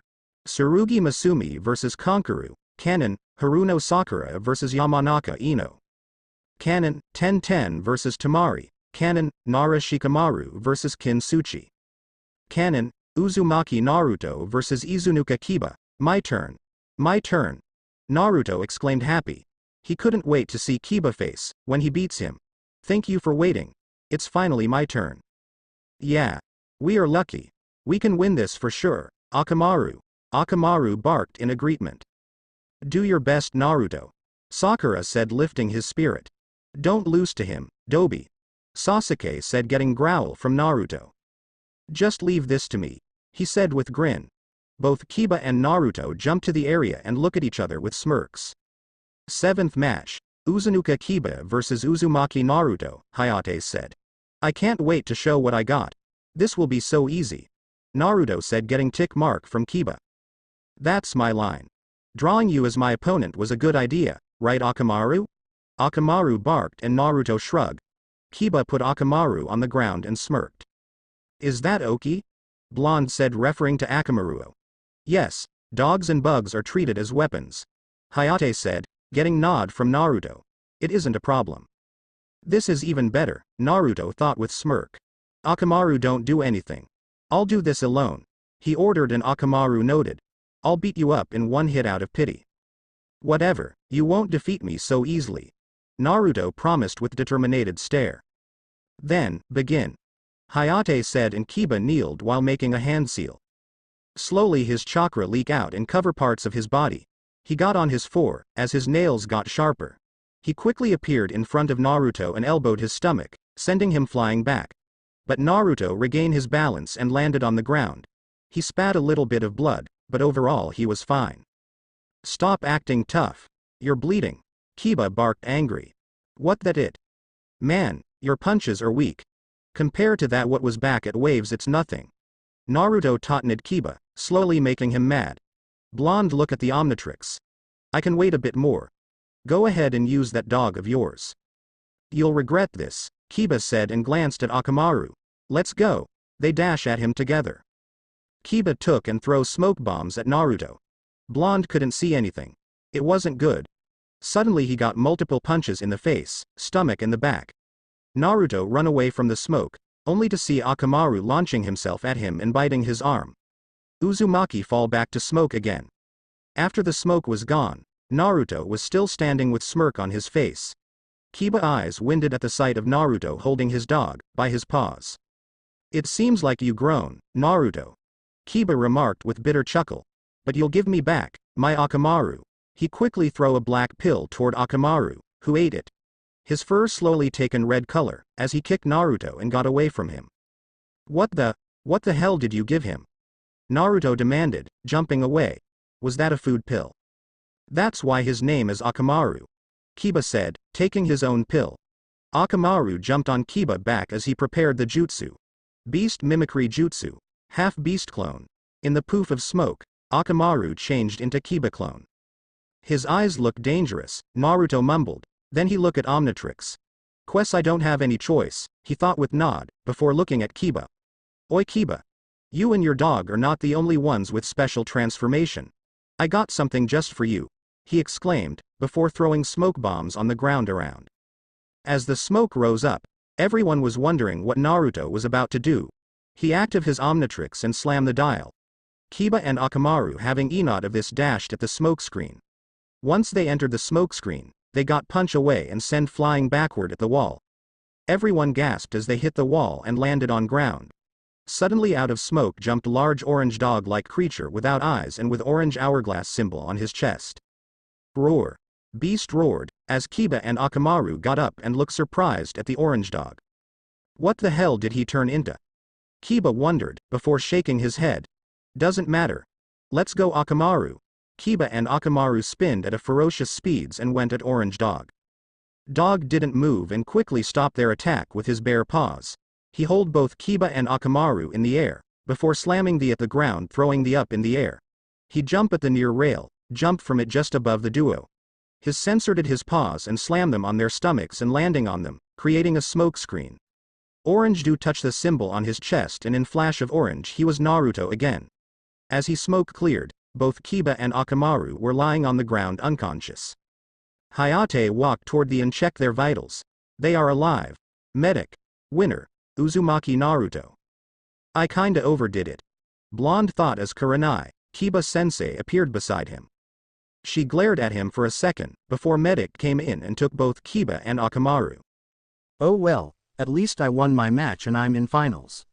He thought walking back to balcony. Rest of the matches went badly for the both Hinata and Rock Lee. In Hinata match, she was fighting with her cousin Neji. He wounded her pretty badly and she was almost killed. Thankfully Guy, Kurenai and Kakashi stopped him from finishing her. Lee, who was fighting with Gaara, almost defeated him, but ultimately his left arm and leg were crushed to the point where couldn't be ninja anymore. Despite little of knowing them, Naruto promised to avenge their defeat by fighting and winning Chunin exam. Right now all of those who won preliminaries stood in front of Hokage. I will now begin explanation of the main matches. Hokage started with smile. Your main matches will be shown in front of everyone. We wish for all of you to show off all of your abilities as your country representative power. Therefore, the main matches will begin in 1 month. We're not going to do this right here, right now Hokage-sama. Naruto asked, bringing small chuckle to Old Cage. Normally he would call him Gigi in front of everyone. Since he got in possession of that watch, Naruto changed but mostly remained the same. The 1 month is a time to conduct appropriate preparations. Hokage explained. In the other words, we are going to announce to the feudal lords and head ninja of the individual countries that preliminary matches ended. And time is needed to gather those people to the main match. So this is a time for us to prepare. Neji concluded and Kage noted. It'll give you a time to understand your rival and improve on your skills. Hokage added. But I don't think any of you'll have time to prepare for fight with Naruto though, you're free to go. Prepare yourself and make your villages proud. Ah, I would forget. You need to stay for second, so you'll know who are you fighting with. Walk to Anko-chan and take a number. With that everyone took their numbers and look at Kage. So number 1 to 2 will fight, 3 to 4 2 etc. But 2 we want you to have a surprise, so you won't find out who you will fight with. So memorize the numbers. That way, you'll have to push yourself to max, thus becoming stronger. That will be it. You're dismissed. Aside from you Naruto-kun. At that blonde rose his eyebrow and waited until Genins left the area. So what is it, Hokage Gigi? Naruto asked confused. It's about what happened in the forest. I know your team run into Orochimaru. Hokage said seriously. We thought that Orochimaru marked Sasuke-kun. So what happened? Did you kick his ass? At that both Anko and Ibiki look at him in disbelief. Hokage-sama, you cannot be serious, Ibiki stated. I know they survived the encounter with him, but this kid couldn't beat that bastard snake. Anko protested. Both Naruto and Hokage chuckled. Sadly, I didn't, he snake remember. Naruto said with cheeky smile, but quickly got serious. No, I'm still not in level to fight with him. Even with Omnitrix. Do you mean the watch? You know its true name? Hokage asked, confusing Ibiki and Anko even more. Yeah, a lot of things happened in the forest OD death. I would explain, but, he trailed looking at Ibiki and Anko. You can trust them. Ibiki-kun, Anko-chan, what are you about to learn is an S-rank secret. Hokage informed them. They noted and look at Naruto. He uproll his sleeve revealing orange watch. What happened to the watch, Naruto-kun? I got an upgrade from new friend called Albedo, so to say. I meet one of the creators of the Omnitrix. He helped in training Omnitrix. But he needed to unlock his true form, because he have similar watch. They both got link and by default, he was changed into me. So I need to go and help him since he did the same for me. He explained, shocking Hokage and confusing the rest even more. That sound weird, I know, but it is true. Anyway, let me show you what I can transform into now, he said, slamming the dial on his watch, and in the flash of orange he changed form. Feedback. Naruto exclaimed after transformation. Feedback had one orange eye in the middle of his head. He had 2 antennae and a tail, each featuring a plug on its tip. He had 4 fingers on each hand with similar plugs on the tip of each finger. Feedback also had only 2 front toes. Feedback wore Omnitrix symbol on his chest. What do you think? Both Ibiki and Anko were on alert, ready to attack, but they were stopped by Hokage arm. I see you got more power, huh? Hokage asked with chuckle. Feedback grinned and put his hands behind the back of his head. But were you able to got rid of Sasuke curse seal? At that, Feedback grinned and touched the Omnitrix. In the flash of orange, he turned into clockwork. Did you somehow got rid of the curse with that one? Anko heard that, paid attention to clockwork. No, I didn't, he replied shortly, causing Anko to sigh. Clockwork can manipulate time, so, I kinda erase Sasuke who got that mark, and swap him with one before Orochimaru puke and launch himself at Sasuke, he explained with weak chuckle. Naruto, what you did was very dangerous. Hokage scolded, making Clockwork flinch.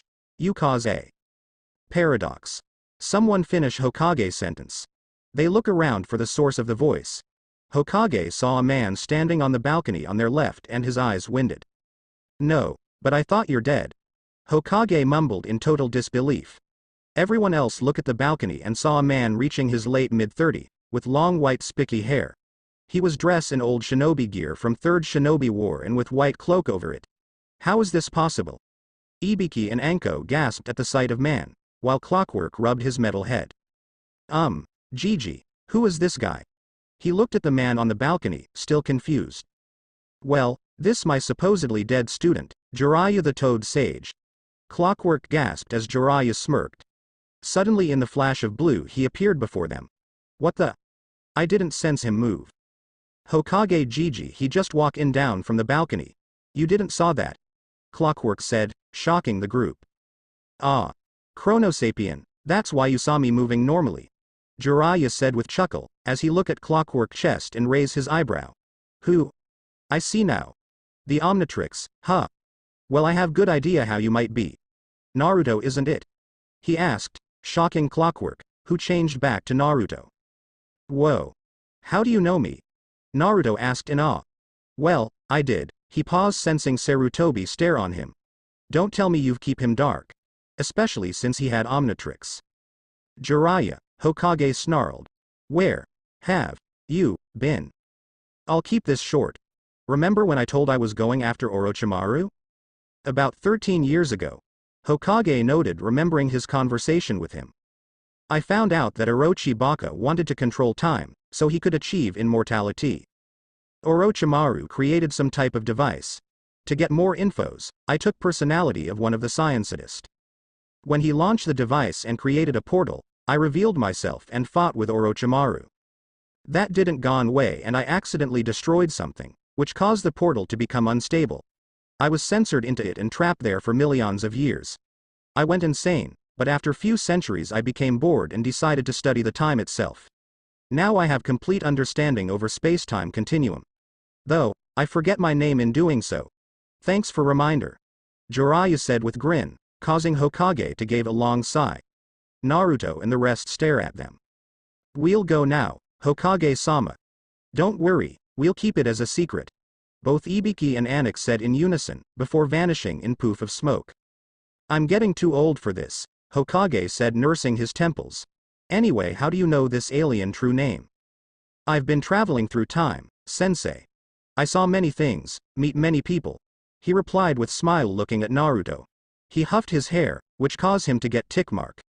Naruto, there is something that we must discuss. It's about what you did as Clockwork. What? What did I do? Naruto asked, rubbing the back of his head.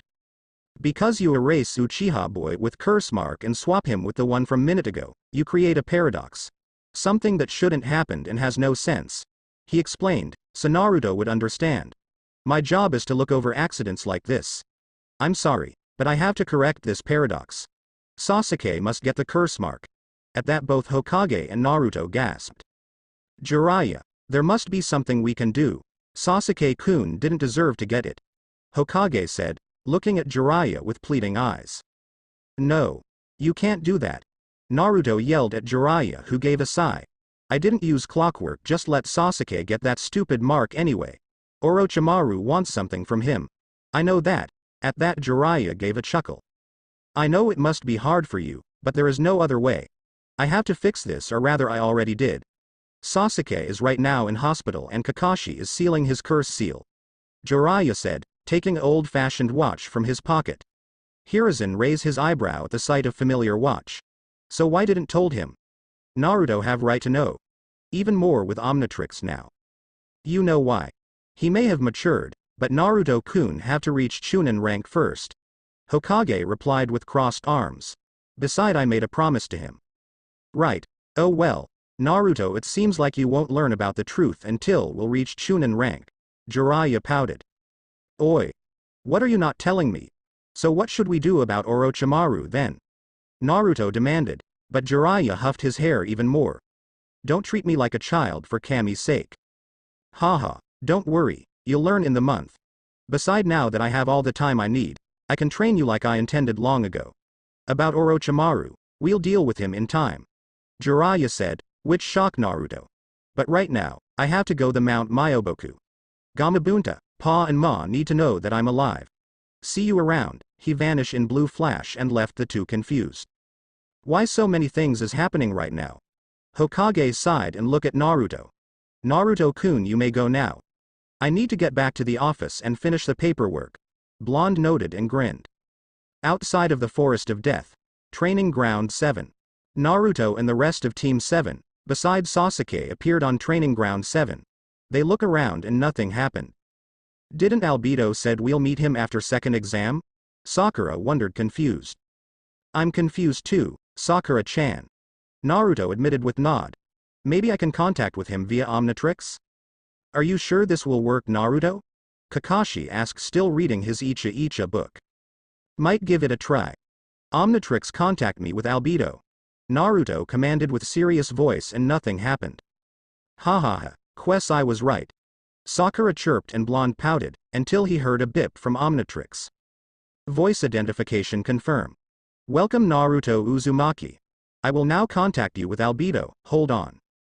Everyone eyes pop out and stare at the Omnitrix, which just speak with robotic Naruto voice. Suddenly there was another bip. Naruto? Is that you? Albedo? Yeah, it's me. Naruto said with grin. I didn't know I could contact with you. Well, I thought it would be me who contact you, but whatever. The ship is in front of you. Wait for me. Suddenly in front of them, slowly appeared a giant spaceship. It's Tetrax's ship. Their eyes winded even more at the sight of giant metal bird. Suddenly a ramp opened and Albedo came out of it. Now he was dressed in similar fashion as Naruto. But instead of orange and blue jacket and pants, he wore a red and black colored ones. Also Albedo didn't had Naruto headband. It's good to see you too. I see they're a new person, how nice. Albedo commented, glancing at Kakashi, who was still looking at the spaceship. Where is Sasuke? He doesn't feel well, so he's in hospital. Kakashi explained, looking at Albedo for the first time, surprised. You're telling truth that this guy looks like your clone? You didn't believe me? Naruto outbursted. Of course I did. But it was sounding kinda strange to me. Kakashi explained with a smile. If everything is clear now, then get on the ship. Albedo said, walking back to the ship. Team 7 follow him as the ramp was slowly closing after they enter. After few minutes and glancing at the various rooms, they stop at the censored pit. Whoa. That amazing, said Sakura in awe. She couldn't understand the things around, but it looked impressive. I think this is the censored pit of the ship. Kakashi concluded, and Albedo noted. You're right. I didn't catch your name. Kakashi eyes smiled and looked at Albedo. It's Hitaki Kakashi, nice to meet you. I'm really thankful for helping Naruto, he said with small bow. Of course. Now then, how about we go to one of my labs and unlock my Galvan form? Albedo offered, and Blonde noted. As for you two, feel free to have a look around the ship. With that, both Naruto and Albedo left the two to explore the ship. Naruto was leaning on the chair, waiting for Albedo to start his work on Omnitrix. He was still confused. Why did they had to do this here? There was no really need. He knew that Albedo could unlock gray matter manually. Could you explain why can't you simply unlock gray matter? Naruto asked as metal dome was slowly forming around him. Albedo put his metal googles and touch virtual keyboard in the air. He looked at Naruto and smiles. I know what you mean. While I can unlock Galvan form manually, I need to do few things before that. For example, get rid of a bomb that Azimuth put in. I'll also work on few glitches, and that will be it. He explained, and Naruto noted now in understanding. Finally the dome closed and Naruto found himself in the darkness. With Sakura and Kakashi, the two took a little detour on their own around the ship. They're in Armory, which was a small surprise, training room and a room with hoverboards. Right now, they're in one of Albedo labs. They look around impressed by anything. Something caught Sakura attention. She saw a container with orange lights and a core on it. It was quite similar to Naruto Omnitrix. She walked to the table and touched the container. Ouch. Sakura whined, as she touched the container and got electric shock. What hurt? Oi Sakura, are you alright? Kakashi asked, walking toward Sakura. Yes sensei, I'm alright. Suddenly the container started to glow. What's happening? With Naruto. Naruto was amazed at the sight of himself in virtuality. But that was nothing compared to the build of Omnitrix. So it had so many tiny parts in that he couldn't count them. Suddenly he saw that both virtual and his Omnitrix core were glowing brightly. Outside of the dome, Albedo pulled of his googles and glanced at his glowing Ultimatrix. Don't tell me. Albedo quickly released Naruto, who got confused. What's going on, Albedo? He asked, jumping from the chair. It seems like your friends activated one of my prototypes. Let's find them. Albedo said, and they rush out of the lab. They finally appeared in one of Albedo labs and saw Sakura and Kakashi covering their eyes from the blinding orange light. Suddenly light ended, revealing a naked person on the ground. It was a girl about a year older than Sakura and Naruto. She had well-developed body for age. She had long blonde hair, green eyes and 2 whisker marks on her cheeks. She looked at herself and blushed, before hiding her breasts and down part of her body. Imagine Malpe from Nekopara. Naruto stared at her with blush in his face, before taking his jacket off and quickly covering the girl without looking at her. Sakura looked at the girl curiously and a bit confused. Kakashi was dumbfounded, while Albedo face-palmed himself. "Thank you," she said with small blush. "Where am I?" "Who touched the Unitrix?" Albedo demanded and Sakura gulped. "Why did you that?" "I don't know. It kinda looked like Naruto Omnitrix, who I was curious what it was," she replied ashamed. "Anyway, why did Unitrix turn into a girl?" "It took your DNA for her censored. She also got linked to our watches and took some of Naruto traits, as blonde hair and those birthmarks," he explained and everyone noted. "Wait. Is that mean, she my and Naruto's sister or something?" Sakura asked a bit confused. "Not at all. Imagine that if you two fused together to create new person," Albedo explained. "I'm sorry, but I don't remember anything," girl said raising her hand. "You don't even remember your name?" Naruto asked kneeling next to her. "Only something you," she replied sadly. "How about Eunice-chan?" Naruto asked with grin and she looked at him with blush. She smiled and beamed. "Sure. I like it," Kakashi chuckled. Albedo shake his head with smile while Sakura eye twitched. "Oi. All boys out," Sakura demanded. Seeing that familiar fire in her eyes, Kakashi and Naruto noted and left. Only Albedo remained. "That include you?" "I don't understand you. Remember that I'm a Galvan. I don't have interest in young human girls," Albedo stated with crossed arms. Slowly he started to sweat and moved out of the lab. Sometime later, in Albedo other lab, "We're finally done," Albedo informed and Kakashi finished his book. He released Naruto, who jumped out of the chair and walked toward the two. "Is everything alright now?" Naruto asked looking at the Omnitrix. "Yes. I corrected every important glitch. Let me unlock my form." Naruto stick out his arm and Albedo grab it. He touched Omnitrix dial and went into series of codes to unlock gray matter. "Done. Let me see." He active his Ultimatrix and after few seconds he saw his Galvan form. He slammed his hand on the dial and transformed into Galvan. "Ah, my body. It's so good to be back. Glad that I could help you," Naruto said with smile as small hoverboard pick up Albedo and raise him up. "So what now? Where is Sakura-chan and Eunice-chan?"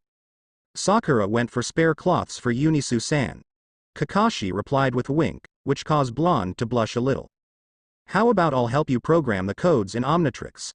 Albedo asked and suddenly they heard doors open. They saw Sakura and Eunice in her new cloths. Eunice wore a sleeveless orange kipao dress that reaches her upper thighs, with white trimmings and a white circular design similar to Sakura attire. Also it is tied with a black obi. She was looking down with small blush on her face. Naruto stared at her with his own blush, which caused Kakashi and Albedo to chuckle. How do I look?" she asked poking her fingers. "You look fantastic, Eunice-chan," Naruto exclaimed with grin, causing her to blush more. Everyone smiled and chuckled. "By the way, I never saw you wearing those cloths." "Well, I was planning to start wearing them when I would became Chunin, but I didn't, so I thought Eunice-san would like them," she said with giggle. "Yeah, I think they look great. Thank you, Sakura," Eunice thanked with smile. "So how about we'll take Eunice-chan on the detour around Konoha?" Naruto offered. "Shouldn't you be preparing, I don't know, for final exam?" Sakura snapped and Blonde pouted. "I agree with Sakura." New voice came in and they turned toward the voice. "Jiraiya-sama?" Kakashi asked in disbelief. "So Hokage was right, you're alive." "Why yes. It is I, the great Toad Sage and Time Traveler, Jiraiya the Sannin." Jiraiya exclaimed in his old-fashioned dance. "I still got this." "Is this really Jiraiya-sama?" Sakura asked, not really believing. "Yeah, that's him," Naruto replied with sweat drop. "Is he important or something?" Eunice asked looking at Naruto, who smiled and rubbed the back of his head. "From the tales. Yes, of course. But in reality, not so much," he explained, while everyone lauded, even Jiraiya himself. "Why are you laughing?" "Because it's true. Before what happened to me, I was a fool and pervert. But after so much time alone, I've changed," Jiraiya explained with smile. "Naruto, let's go and train for a while." Suddenly blue portal open up, surprising everyone. Jiraiya walk into the portal and soon Naruto follow his footsteps. He stop and turn around to the rest. Don't worry, all back in the flash, he assured, before walking into the portal, which later closed. Eunice-san, so one is at Konoha? Sakura asked and Eunice nodded with smile. They walk out of the lab starting conversation about something. Kakashi, Albedo started catching Hitachi attention. I need a favor from you. What is it, Albedo? Kakashi asked curious. Keep an eye on Eunice, he replied and look at Kakashi. No pun intended. It's okay. But why? He inquired. Because Unitrix is dangerous, even thought she a prototype. I created Unitrix and that's how Azimuth got idea to create the Omnitrix. Albedo explained and Junin noted. I understand. I'll look after her. Kakashi promised and left the lab, leaving Albedo by himself. With Naruto and Jiraiya. Naruto found himself in a strange place. It had no visible ground, only a night sky with stars, a.n. Imagine when Naruto was trapped by Masked Man, in fillers when Tsunade was reading Jiraiya book. Whoa. What is this place? Naruto asked looking around. There was no end to this place. To put it simply, we are in the space where time doesn't flow. You don't age, sleep, eat or drink. Just exist. Jiraiya explained and Naruto noted. We're going to stay here for about 8 months. What? Isn't that too long? Naruto demanded waving his arms around. Nonsense. It's just enough for me to teach you a few things about shinobi skills and your aliens, he replied calmly with smile. Oh, okay, he pouted and smiled. Let us begin. With that he teleported away and took his fighting stance. After so many decades, I had to time get stronger. I might be even stronger than Hokage himself now. Yeah, right. No one is stronger than Hokage. With that he dashed at Jiraiya who chuckled. 8 months later, Naruto panted as he finished his training session with Jiraiya. It's over Naruto. Jiraiya informed and Naruto look up to him. It's time for you to get back. With that he opened portal and they walk into it. Albedo ship. Lab. Albedo watched as Kakashi left his lab and then turned around to see familiar portal appearing again. He saw both Jiraiya and Naruto walking out of it. That was fast, Albedo commented surprised. Suddenly Naruto dropped on his knees and panted. Albedo quickly flies to him and examine him. What's happening to him? Side effect of being too long and too short in time rim. His body is catching up to what normally would happen after 8 months of straight training. Jiraiya explained as Naruto slowly was growing up. His muscles grown too. He slowly stood up, revealing that now he was 5 feet 1 tall. Feeling better? Yeah. How much time passed since we're gone? Naruto asked. About a minute. Albedo replied with shrug. How strong are you now? He more that enough to take a couple of Chunin with Omnitrix. With shinobi skills, he ready to defeat at least 4 elite Chunins. Jiraiya explained with thumb up, while Blonde grinned. I also think my lessons about girls will become improvement since Naruto likes. Before he could finish, Naruto cover his mouth his hand. Shut up Ero Sennin. It's not like that. Naruto stayed with blush and took his hand back. I'll be going. I might catch up and help Sakura-chan showing the village to Eunice-chan. With that he active Omnitrix and changed into new alien.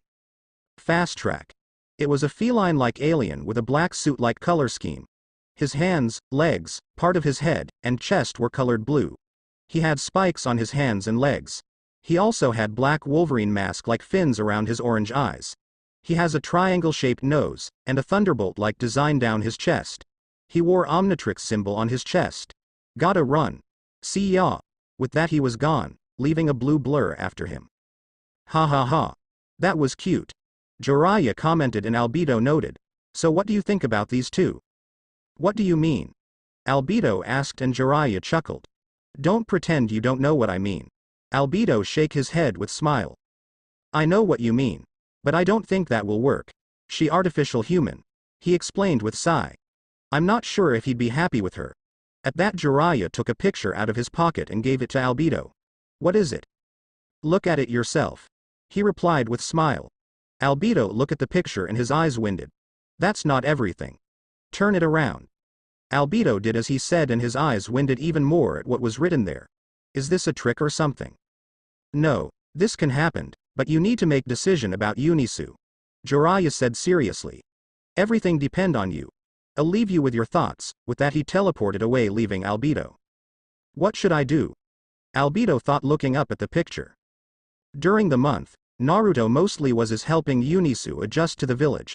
They became every close friends and Uzumaki was very happy about it. Other than that, he was prepared to fight whoever he was going to. Right now Eunice, Sakura, Kakashi and even Albedo, who was in his human form, were on the stadium.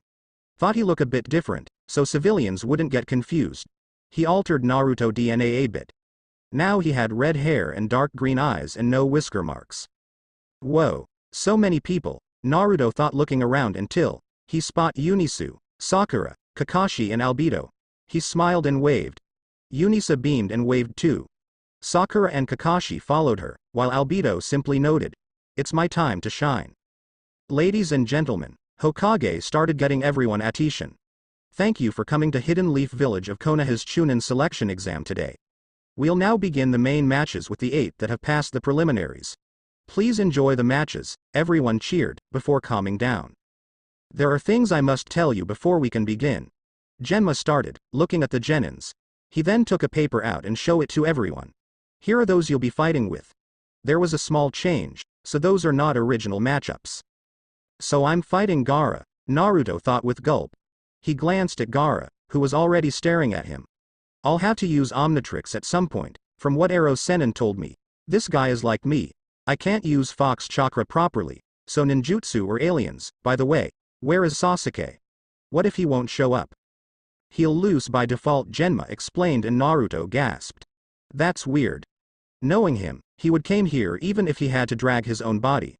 Naruto though confused. Hope you'll make it. I want to show you my skills and see the shock on your face. Listen up. Although the landscape is different, the same rules are apply as in preliminaries. No rules. Genma explained with smile. The will only end if someone dies or gives up. But if I decide that match is over, then it's over. Got it? Okay. First match is Shikamaru Nara versus Tamari of the Sand. What a drag, I have to fight with girl again. Shikamaru yawned, while Tamari gritted her teeth. The rest of you need to go back to the waiting room. Genma added, and everyone noted. After a minute only Shikamaru and Tamari stayed. A.N. Same as canon. I won't bother writing it. Winner Tamari. Genma said, chuckling. Naruto and the rest sweat dropped and gave a sigh. Next match, Uzumaki Naruto versus Gaara of the Sand. Genma informed, and Naruto appeared via Leaf Shunshin. After Gaara appeared in his Sand Shunshin. Are both fighters ready? He asked, getting nod from the two. Then begin. Suddenly a sand start to flow out of Gaara gourd. His body shaked and Gaara grabbed the right part of his face. I'm sorry. Don't be mad at me, I'll give you blood, so please, don't be mad at me, mother. Gaara said with sick grin. What the hell is he talking about? Naruto wondered, before crossing his fingers. Multi-shadow clone jutsu. With that, couple of clones pop out to the existence. Go. Go. Go. Clones rush toward Gaara, who quickly uses his sand to take them out. He took first 4 clones, but those who remained quickly jumped toward Gaara, who was uncovered. Gaara put a sand barrier around him, as clones slowly start to glow before exploding and destroying the barrier. The real Naruto was dashing at Gaara with 2 swirling blue orbs in his hands. He jumped high in the air and pointed his blue orb at Gaara, who quickly raised another shield. Twin Rasengan. Naruto exclaimed, slamming his Rasengan on the sand shield, breaking it. He pointed another Rasengan at Gaara with smirk. Gaara grinned, and Naruto leg was caught by Sand Hand and Blonde was thrown at the near wall. That hurt a lot, he thought, landing on the ground. He slowly stood up and looked at Gaara, who was ready for him. Okay, this Sand is real enemy. Gaara doesn't seem to know any form of fight, so Sand is doing everything for him. Time for the Omnitrix. He smirked and rolled up his sleeve, revealing his watch. In the crowd, Naruto, Eunice whispered in worry. Don't worry, he'll be fine. Albedo assured with smile. Yeah, Albedo is right, Eunice-san. He has the Omnitrix by his side, Sakura said with grin.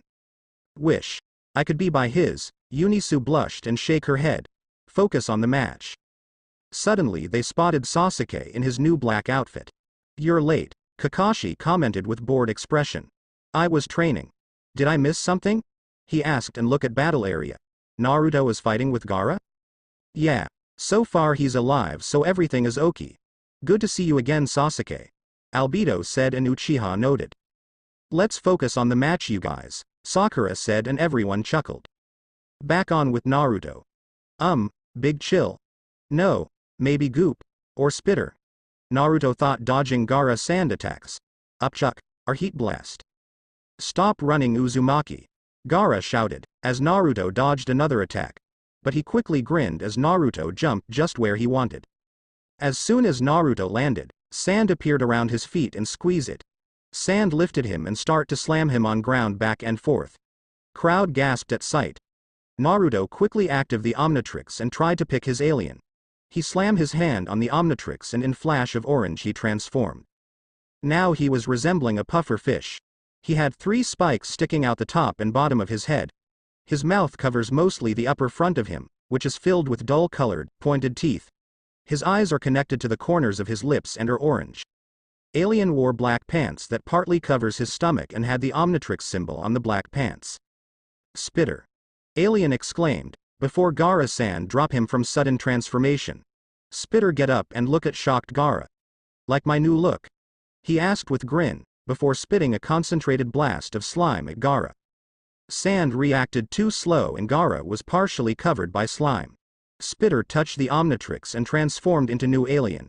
Now his appearance was similar to an earth dry cell. He was black, with orange electricity and orange eyes. He had a white large lightning-like line from where his neck starts, to where his legs start on his front and back. He had a hole on his head that can release electricity. He had a positive, plus, symbol and negative, symbol on his back. He also had Omnitrix symbol on his chest. Buzzshock. Buzzshock exclaimed and raised his hand as electricity formed around. He then looked at the remains of slime, giving Gaara electric shock. Buzzshock gave a thumb up and grinned. Gaara dropped on his knees, as the crowd cheered, ignoring the fact that Naruto changed into alien. He was shaking from the attack, but slowly a sand dome formed around him. Buzzshock touched the Omnitrix symbol and transformed back to Naruto. Okay, now what should I do? Naruto asked himself, wondering what was going on. With Sai he activated Omnitrix once again and slammed his hand on it. In the flash of orange he turned into new alien. It was a hulking, broad-shouldered alien covered in natural, yellow armor plating on his back, shoulders, and the backs of his arms. He was mostly white, with black on his upper half. He had 4 claws on both of his hands. He wore the Omnitrix symbol on his chest and his eyes were orange. Cannonbolt. Cannonbolt exclaimed, before rolling up into a sphere. He quickly started to spinning around until he became like motorized wheel and drive at Gaara dome. As soon as Cannonbolt hit the dome, he started to press it, trying to destroy it. Sadly, Sand Dome bounced Cannonbolt off. Cannonbolt started ricocheting off the walls of the area and attacking Sand Dome in multiple angles. Suddenly a circle-shaped hole appeared on the dome and a giant monster-like hand shoot out of it and grab Cannonbolt. Cannonbolt returned to his form and start to wiggle. Suddenly Omnitrix symbol turned yellow and a yellow ray came out of it and cover part of Strange hand. Then Strange hand throw in away and Cannonbolt landed on the ground. He shaked his head, before narrowing his eyes at the retreating hand. What the hell was that? He wondered, before looking at the Omnitrix symbol. It holded yellow color, before going back to usual orange. New DNA sample added to the Condon Stream database. New alien unlocked and ready to use. Okay. Wait. So what, Gaara is alien or something? Cannonbolt burst out and waited for Omnitrix reply. But nothing came, and with Sai he decided it was time for new alien. He touched the Omnitrix symbol and changed to Heat Blast. Heat Blast. Let's see how this sand dome will hold my flame. He stick out his 2 hands together and wave of flames shoot out of them. Sand dome was consumed by hot flames, leaving no trace of it. Ha! Eat that. Let's see, Heat Blast waited, crossing his arms together. After few seconds, the fire died and left glass dome around Gaara. Heat Blast could see Gaara slowly standing up and glaring at him with hatred.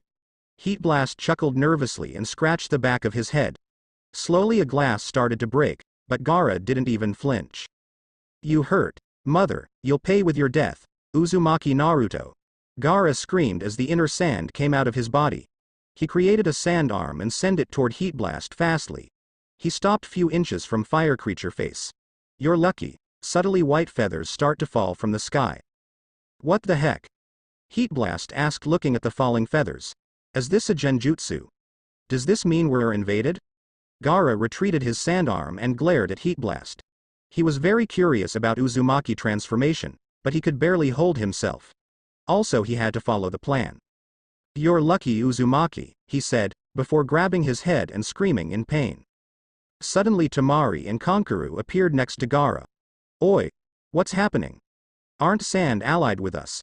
Heat Blast demanded, before transforming back to Naruto. None of your concern, Konoha Nin. Tamari replied coldly, while Naruto gritted his teeth. Tamari, we have to go.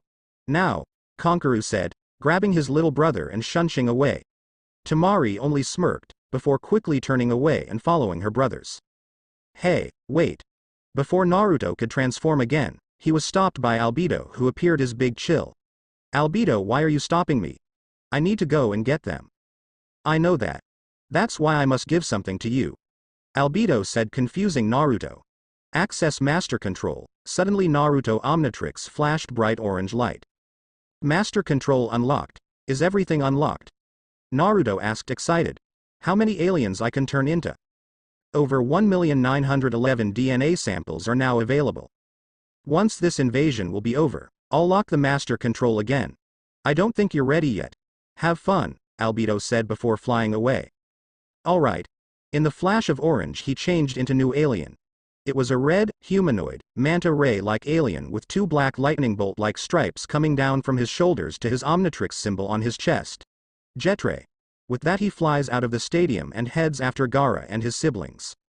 Not a minute later, he found them in the forest outside of Konoha. He shoot an orange beam from his eyes to make them stop. They stop and look up to see Jetray. I won't let you get further, Jetray declared and landed on the tree branch. I hate this guy, Kankuru said through his teeth. Leave us. Gaara screamed, as two sand arms formed around him and throw his siblings away. We can finally finish out fight Uzumaki. Gaara slowly started transforming into half raccoon. How do you like my own transformation? Suddenly he sent his tail at Jetray, who in flash of orange changed to another alien. This one upper body was covered with orange eyes and black pupils, although he ironically had no eyes on his face, which consists of a mouth and a very large pair of bat-like ears. He had dark yellow skin with lighter yellow skin on his chest and feet. He wore orange pants and Omnitrix on his pants. Eye guy! He exclaimed, before his chest opened up revealing a giant eye. The eye shoot orange beam at Gaara tail, partially destroying it. Whoa!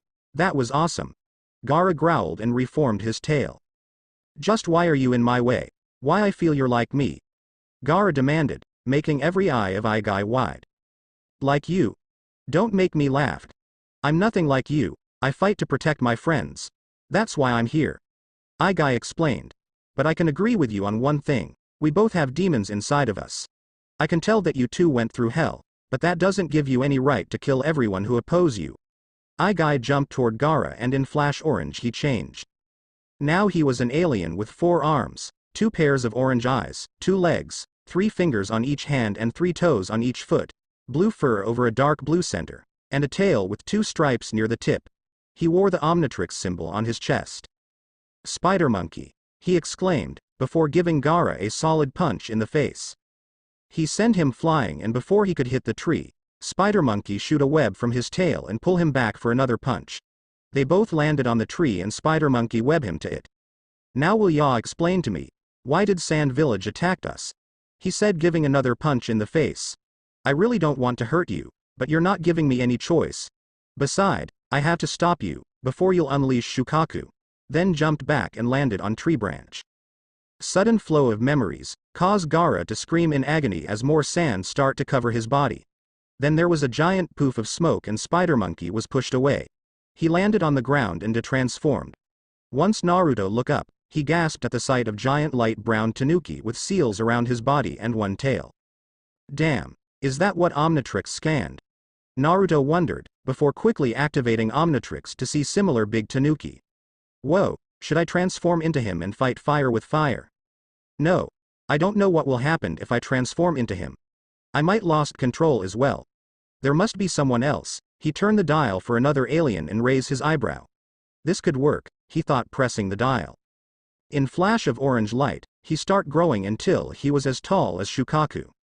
Now he was a tall humanoid creature with a large fin on his head, which was black at the front and red at the bottom. He has blade-like growths on his shoulders and spikes on his waist. He has red arms with 2 black lines and white fins on the elbows. He had wristband-like outgrowths on his wrist and had orange eyes on his head with 2 extra eyes protruding on his cheeks, 1 on each.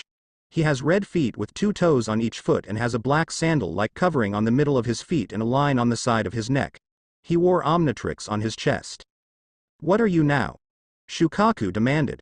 I don't really care. I'll kill you in this pathetic village. Way Big exclaimed, as he prepared his punch. I won't let you destroy my home. Shukaku smirked and with his tail, he grabbed Way Big arm and threw him away. Is that all you got? Shukaku demanded, as Way Big got up. Way Big that crossed his arms in X shape. Then a bright orange ray shoot out his arms at surprised Shukaku, who wasn't able to dodge. He got high in the face and knock off his feet. Way Big used that chance to pin him to the ground with his own body.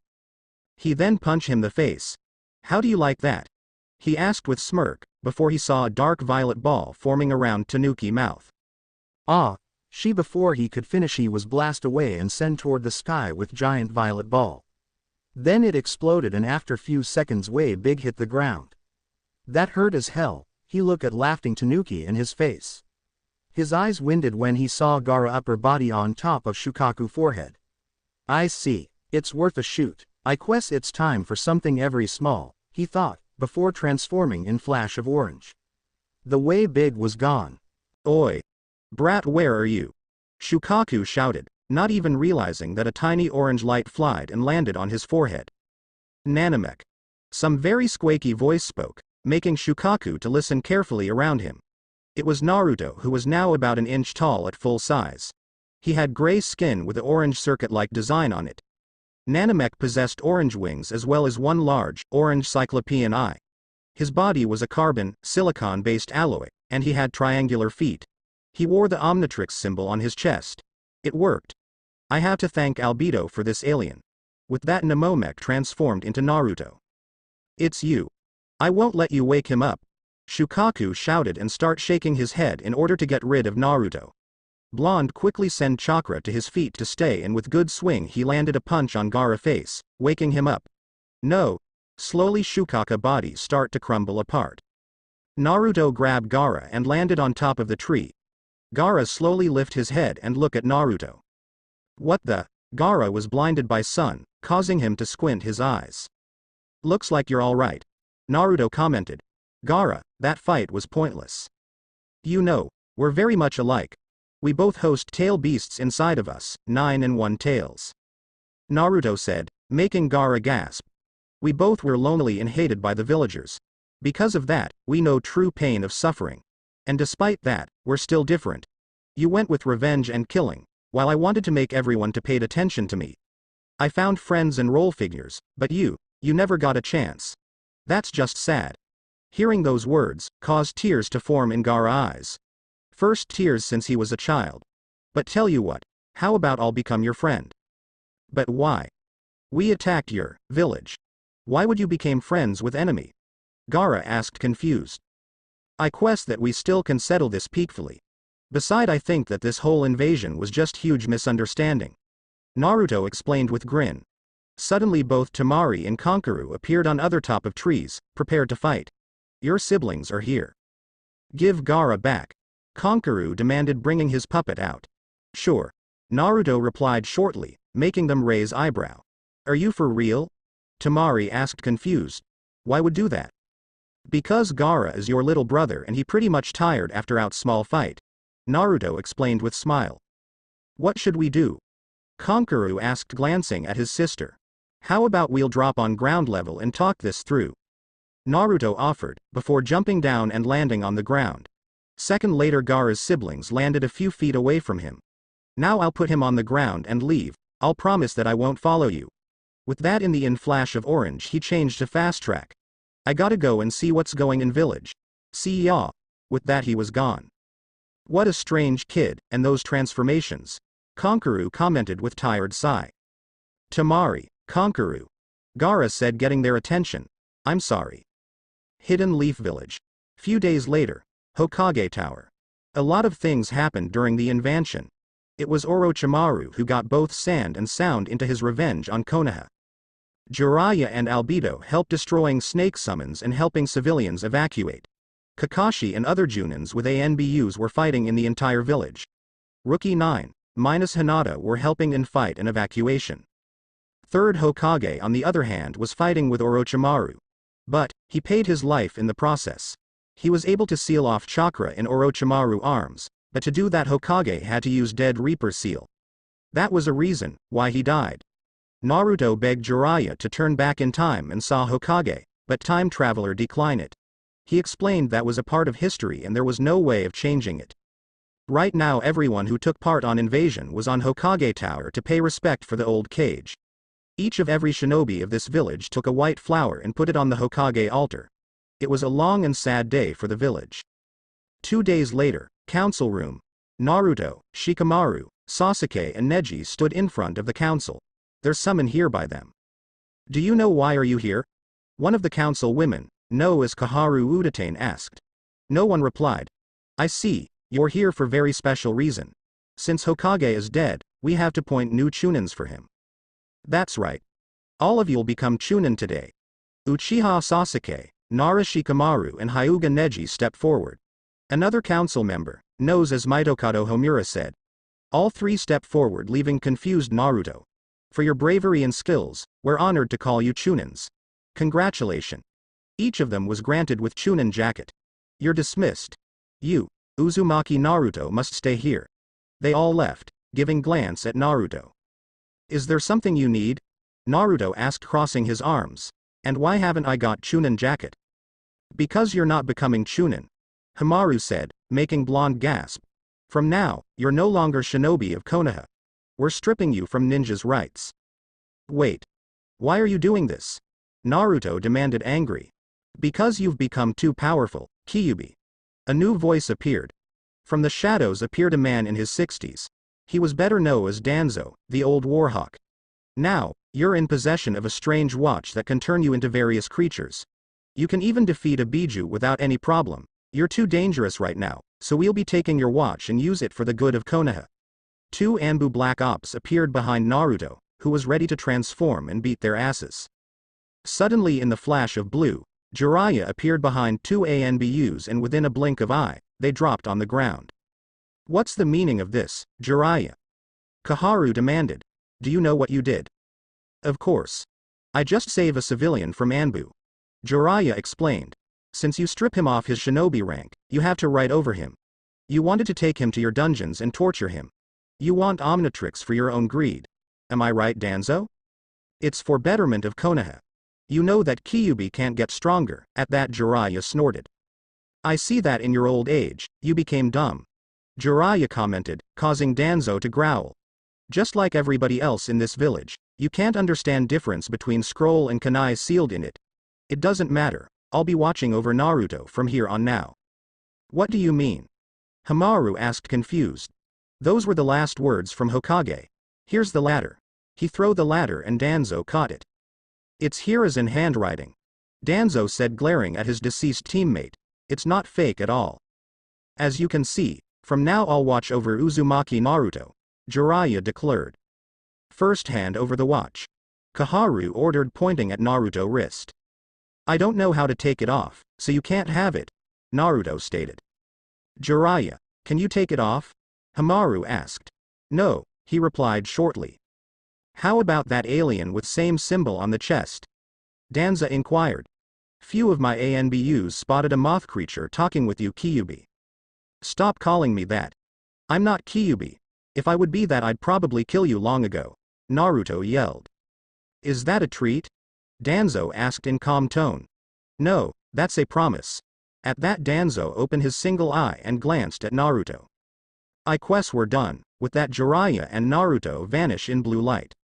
Kyuubi still didn't reply to your question, Danzo, Kaharu said, glancing at her old friend. We have to keep an eye on him and learn everything about this watch. With it, no one will oppose Konoha ever again. Danza said, before vanishing in the shadows. Konoha, Naruto apartment. What I am going to do now? Naruto asked as he sat on his bed.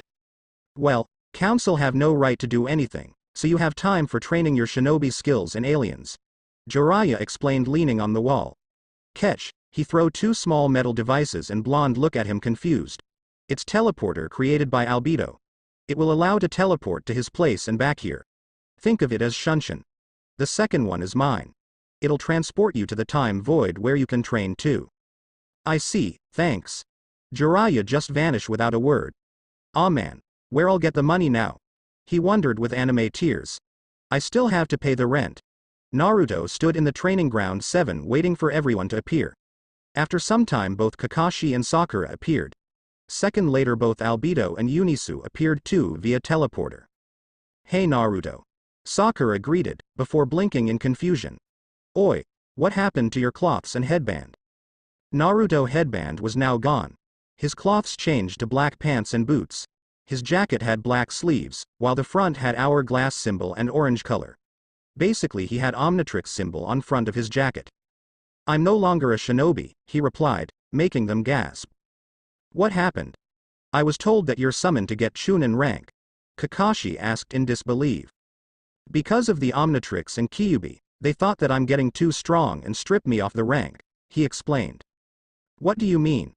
Eunice asked in worry. Who is Kyuubi? It's a 9-tailed fox spirit that almost destroyed this village, Sakura explained with wide eyes. You don't mean.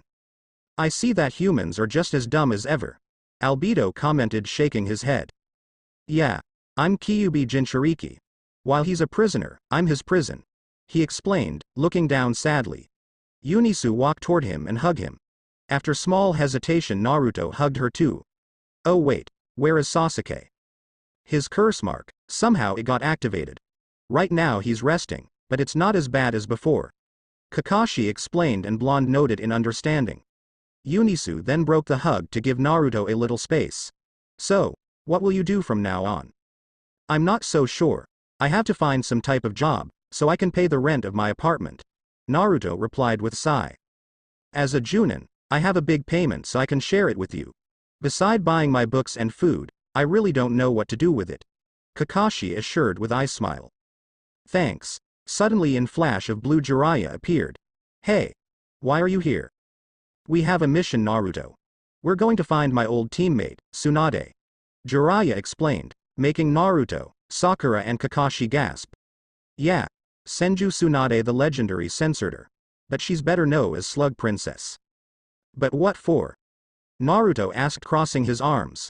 So she can become 5th Hokage. I can't allow Danzo to become the new Kage.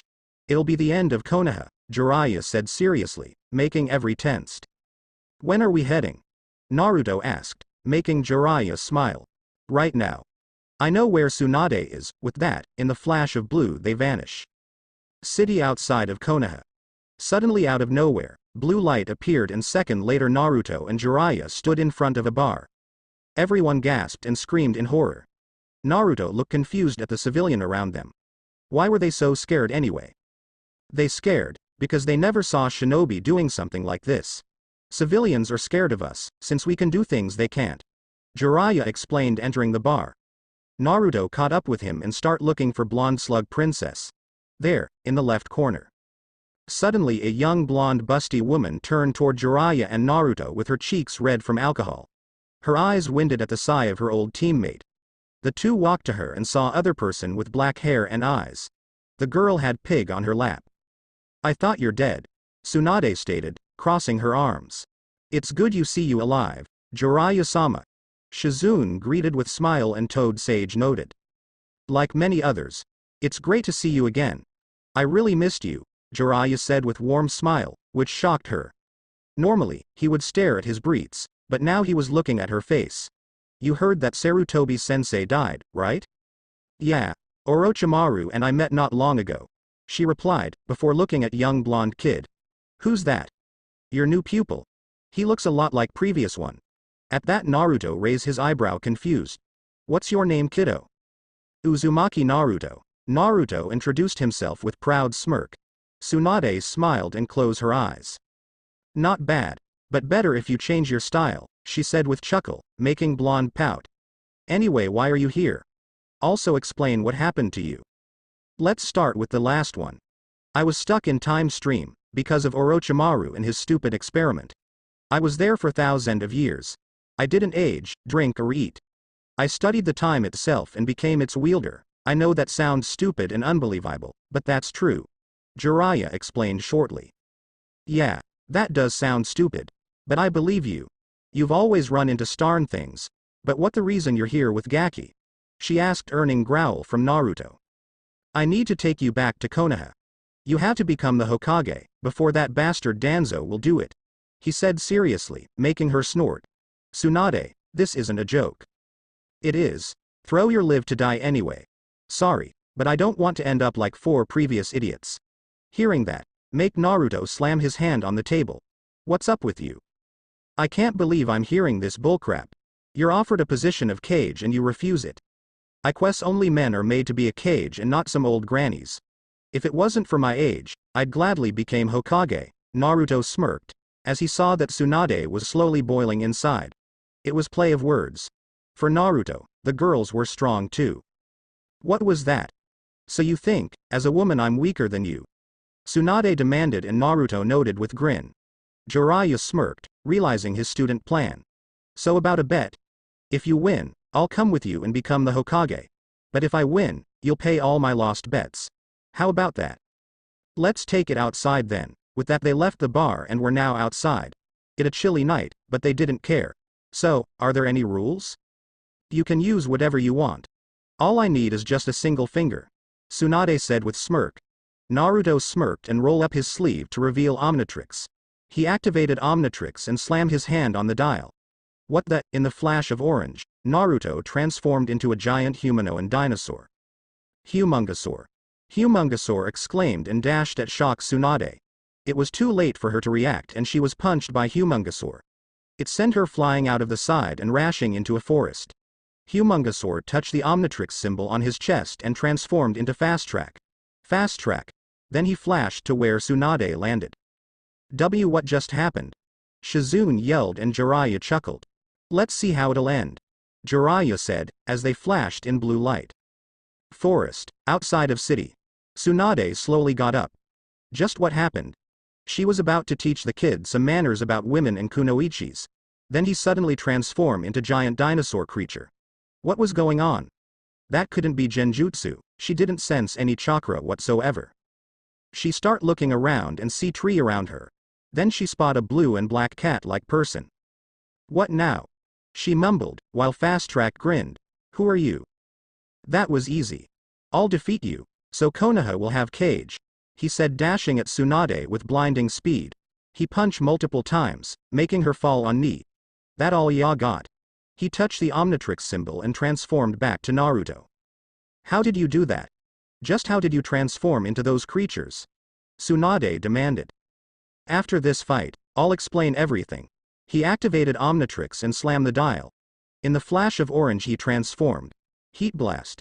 He exclaimed and shoot a fireball at Tsunade, who dodged it. He shoot more fireballs at Tsunade, but he couldn't hit her. Some of the tree were caught in fire by his attack.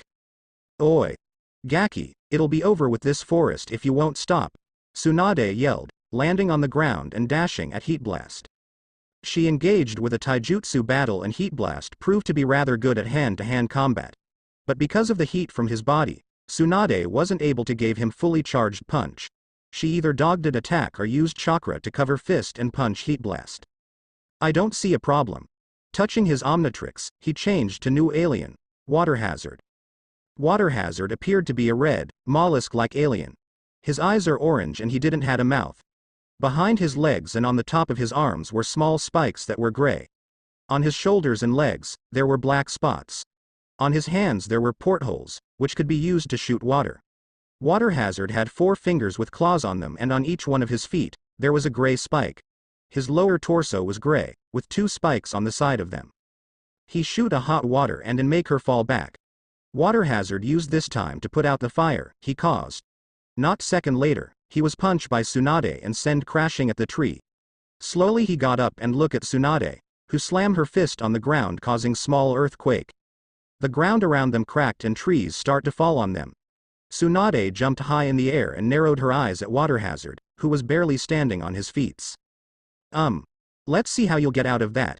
Tsunade thought, before she saw a manta-like shadow covering the forest.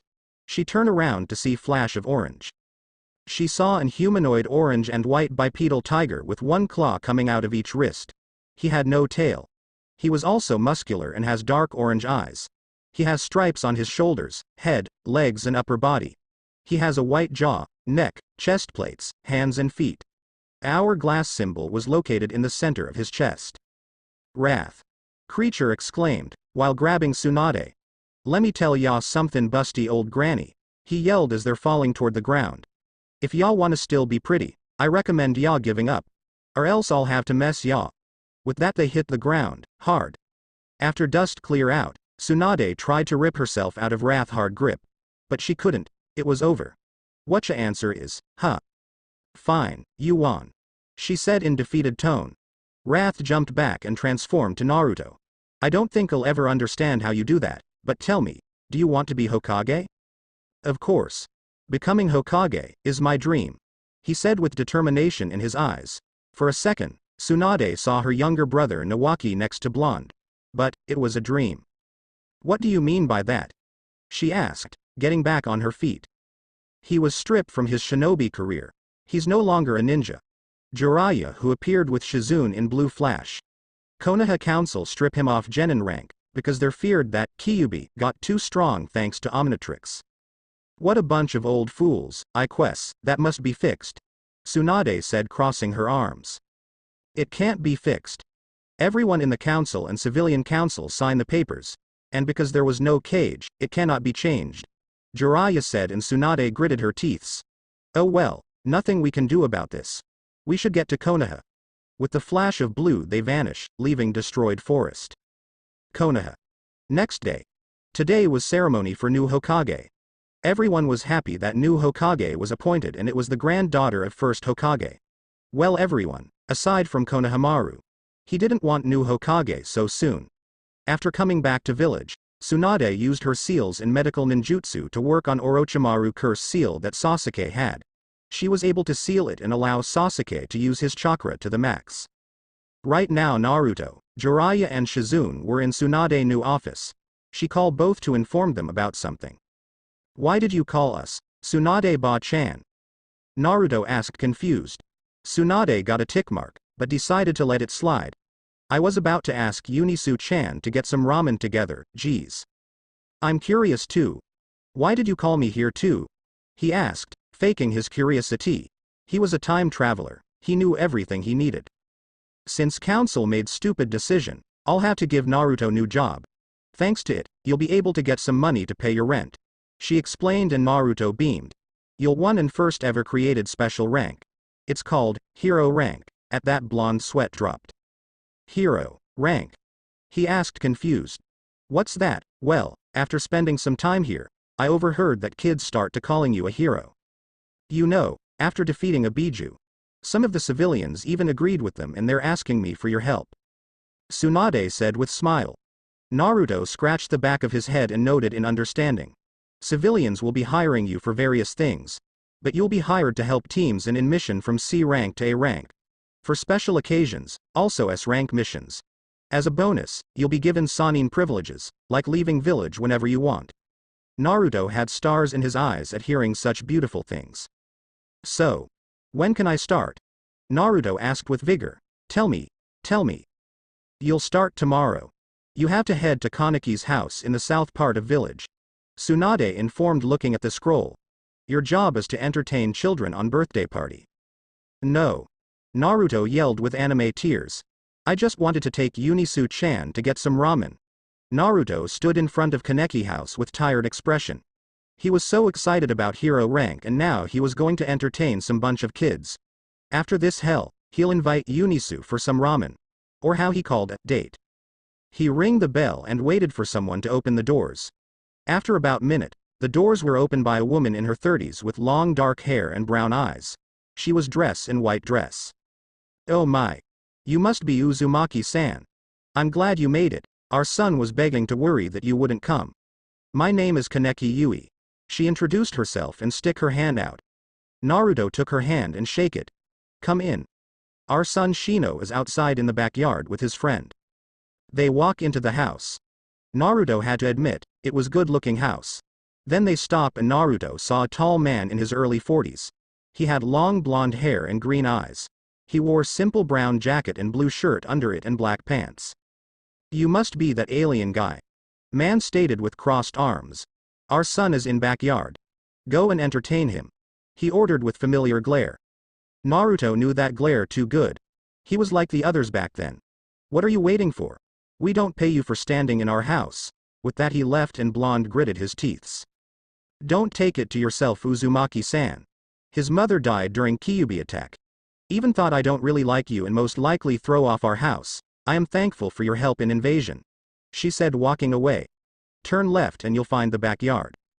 With sigh, he head toward the backyard and opened the doors. He saw a bunch of kids running around. Suddenly something grabbed his jacket and he looked down. It was a kid about 10 years. He was rather fat. He's even fatter than Choji in his age, Naruto thought with shiver. Ah, you must be Shino-san. Well, happy birthday to you. Thanks. Now transform into something, he demanded, tapping his foot. This will be painful, Naruto thought with mental sigh. Well, you gotta be specific. Oki, someone tall and red. Kid said and Naruto smiled. He activated his Omnitrix and slammed his hand on it.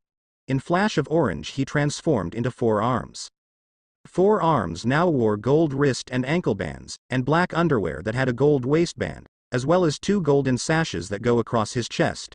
His eyes are orange, he has a black ponytail, and he wears the Omnitrix symbol on his chest. 4 arms.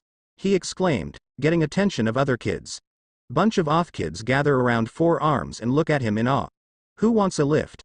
As you can see I had not hands. Everyone start yelling to pick one of them. Just hold on a moment. First will be Shino since today are his birthdays.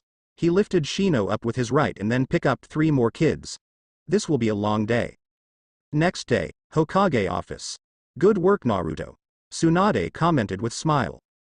Is there other mission you want me to do, Tsunade-ba-chan? Naruto asked, scratching the back of his head.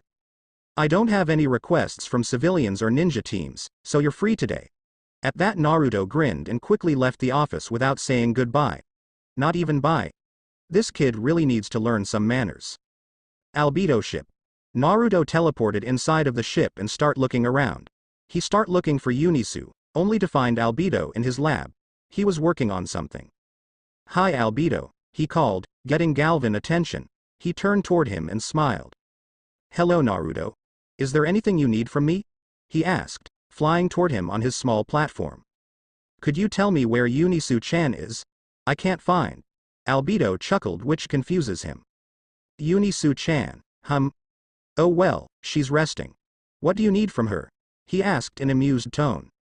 Well, I wanted to ask her out for ramen, he replied with small blush.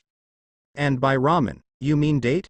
Albedo asked, causing Naruto to blush even more. You know, inviting other gender to have fun and stuff. Usually by the end of they kiss. No. I'm not inviting her for date. Stop thinking like that, pervert. Naruto yelled at him. That wasn't every nice thing to say. Albedo stated with crossed arms. You need to learn control your emotions. But I guess you're at a certain age, so I won't hold a grudge.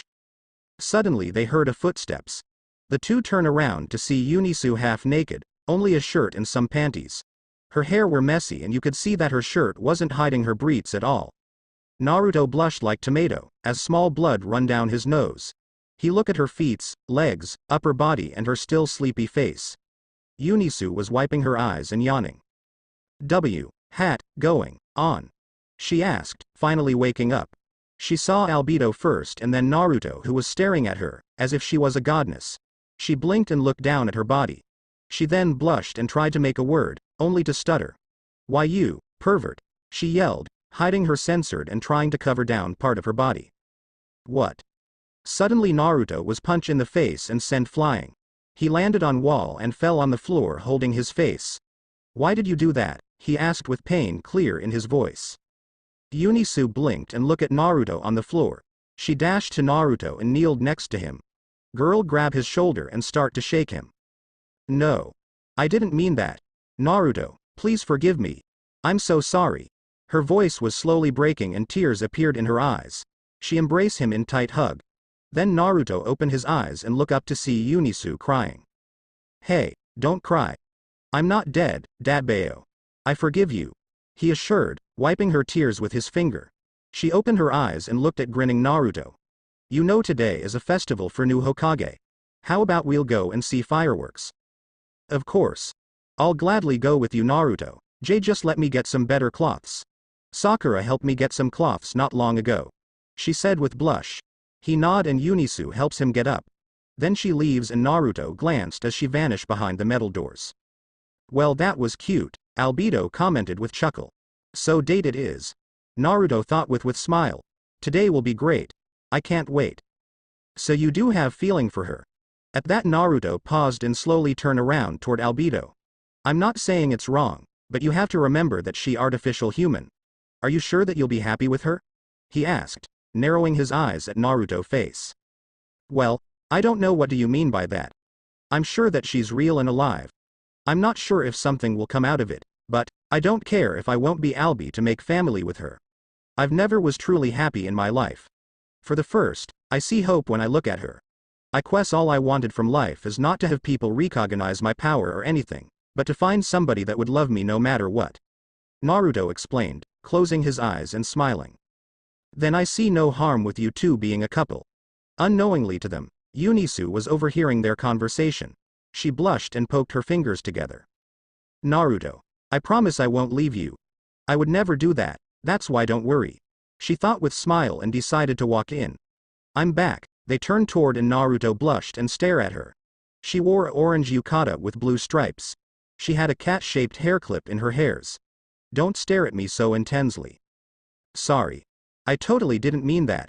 He assured looking away still blushing. Shall we go? Sure. Let's go, she replied, while grabbing Naruto's hand and dragging him out of the lab. Youngsters, Albedo said chuckling. Tell me about it. Jiraiya, who appeared out of nowhere, agreed with him.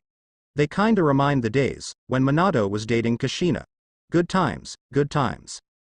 When will you take him for training trip? Albedo asked glancing at nostalgic-looking Jiraiya. Today, once their date will be over. And after he'll say his goodbye to everyone. Jiraiya replied and Albedo noted. When you'll finish it.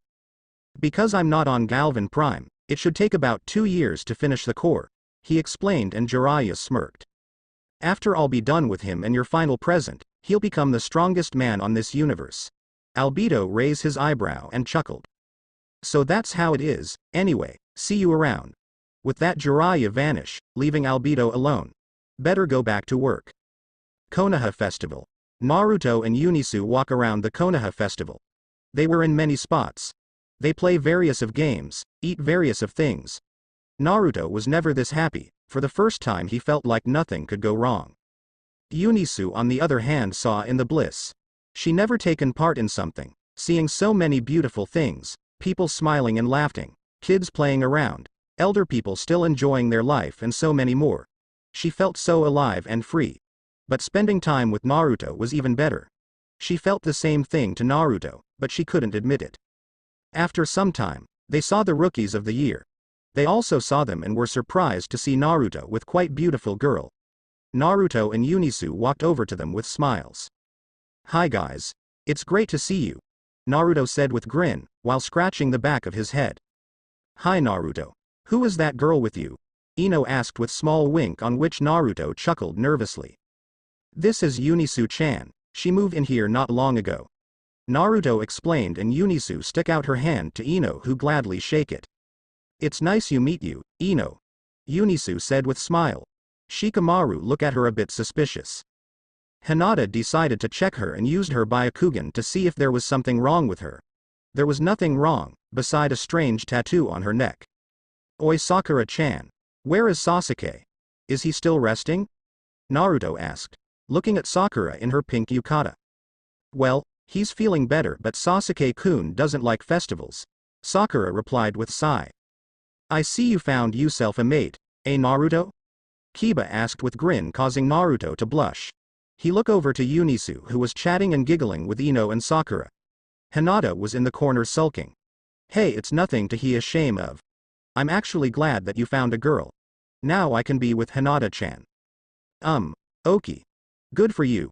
Naruto said with sweat drop. Anyway, Eunice-chan. They're a good spot where we can see fireworks. Come on, let's go. He activated Omnitrix and in flash of orange he transformed. Fast track. He grabbed Eunice and run toward the spot. Man. I'll never get used to that, Kiba commented with sigh. Hokage Monument. A second later fast track and Eunice appeared on top of Yondaime head. In the flash of orange fast track transformed back to Naruto. Whoa. What a great view. Eunice commented in awe. You come here often? Yeah. I spend most of my time here as a kid. You won't get better view than here. He replied with grin and sit down. He put a blanket so she could without make her yukata dirty. Eunice followed and sit next to Naruto. What a beautiful night, Naruto commented with warm smile. So I heard that you have new job. Eunice started and Naruto gave a tired sigh.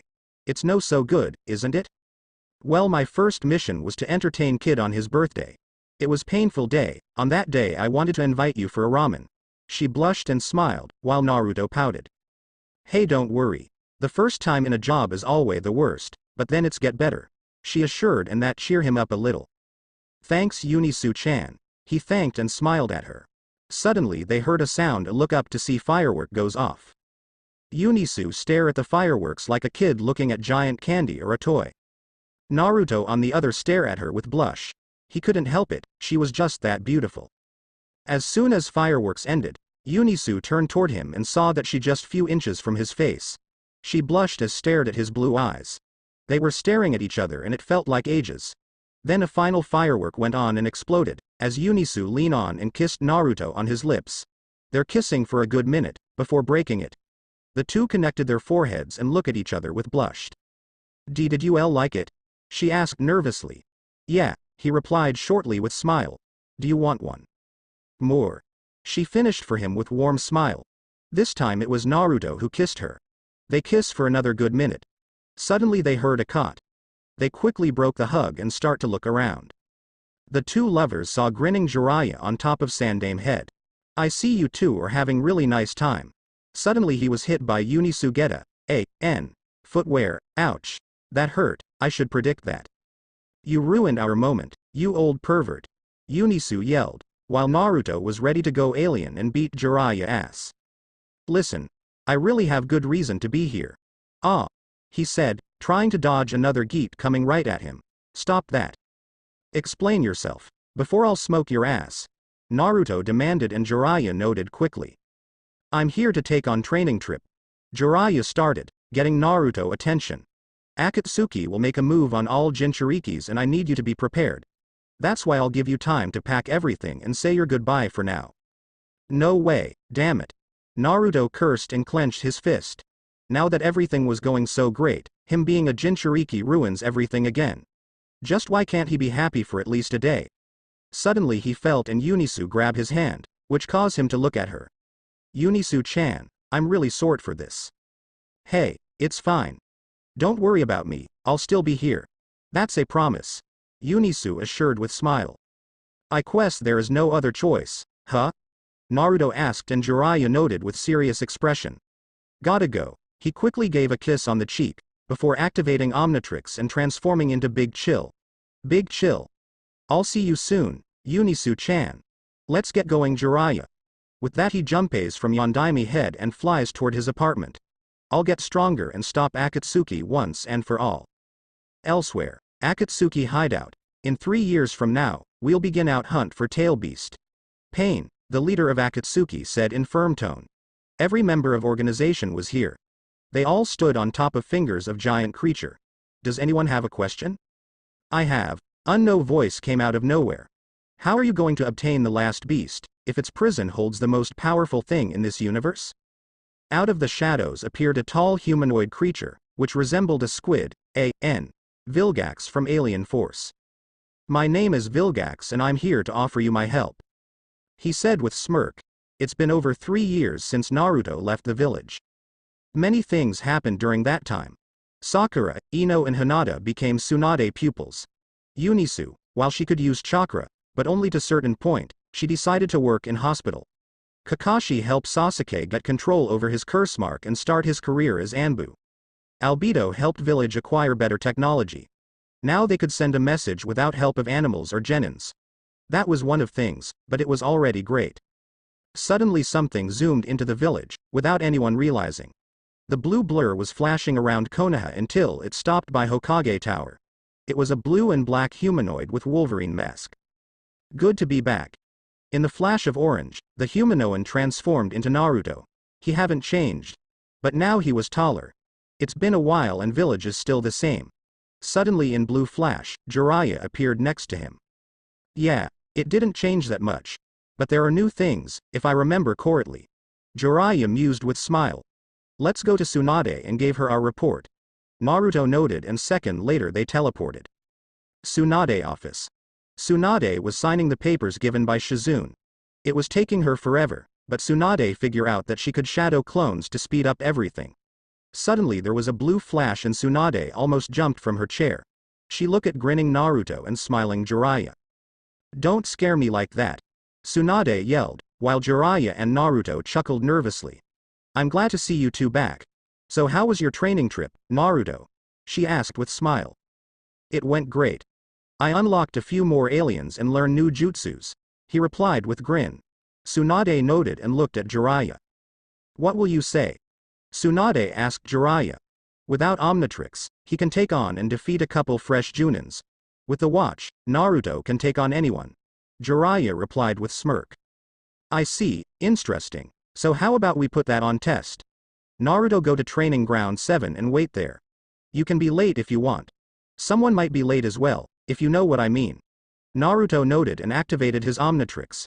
In flash of orange, he transformed into Fast Track. Fast Track. I see later. After that he vanished and left the two alone.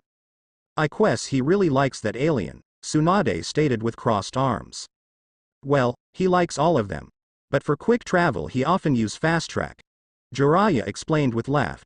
So with who he'll fighting with? He already know the answer, but he wanted to hear it from Tsunade. Konoha 9. Their Junin senseis and I also Team Guy will join us, she replied with smirk. Get ready to get your asses kicked then. He won't be easy. I can only defeat him with my time travel powers, even if he can use them as well. He lauded, before vanishing in blue light. Konoha Hospital. Fast Track flashed through the Konoha and appeared in front of hospital. Then he zoomed into the hospital and start looking for Eunice. From the message she sent to him, Eunice start working as a nurse. It didn't took him longer than a minute to find her. Fast Track stopped by the cafeteria. He transformed back to Naruto and saw her. He blushed at sight of her. Now she was taller and her sensored grow a lot. Overall she was hot.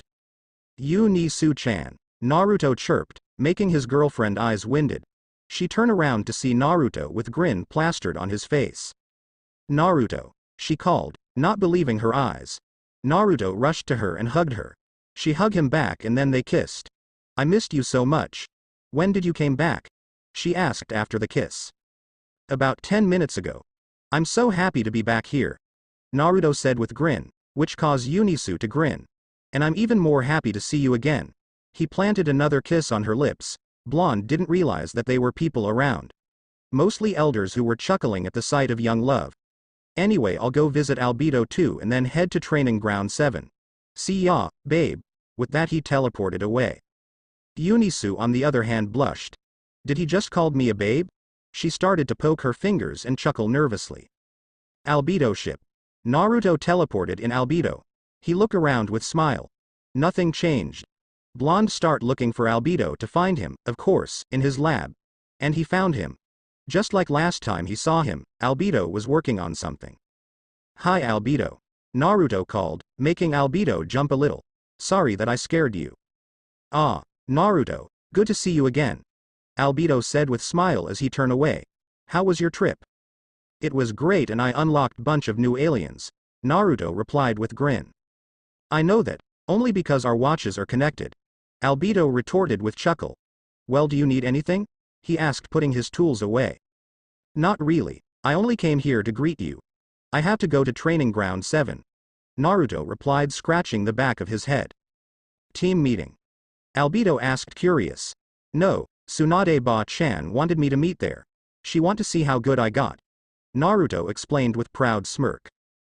Don't get carried away. While the power of our watches makes us the most powerful individualists, you can't forget that you're human. Without a watch you're just like everybody else. Albedo scolded and Blonde noted understanding. Anyway, you should head to training ground 7, I still have work to do. Naruto in flash transformed to Fast Track and vanished from the ship. Training ground 7. Fast Track appeared some time later to see that he wasn't alone. There was everyone he knew. His friend, their senseis and Tsunade. He transformed and looked at everyone with smile. Hi everyone. It's great to see you again. Naruto then put his eyes on Anbu with his friends. Hey, it's that you Sasuke.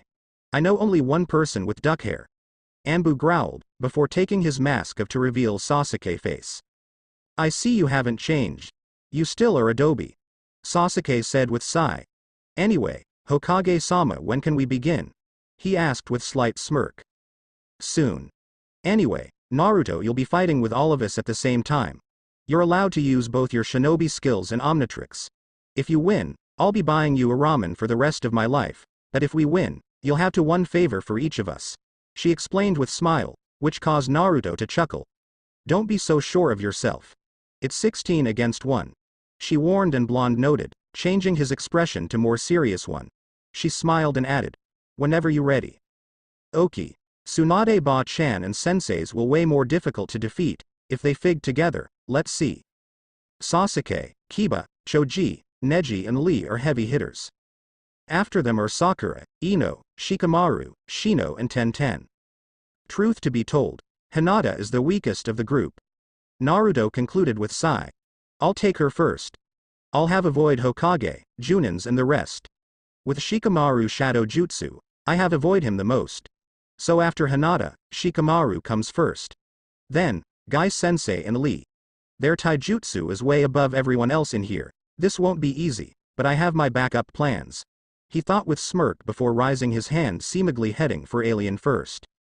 Kakashi and Sasuke dashed toward him first, to stop him from transforming. With smirk, Naruto throw a smoke bomb at the ground, causing both Kakashi and Sasuke to run into the smoke screen. The two start to look around, before they saw two swirling spheres. Sasuke and Kakashi formed Chidori and point their jutsu at the spheres, causing a large shockwave, which clear out the smoke.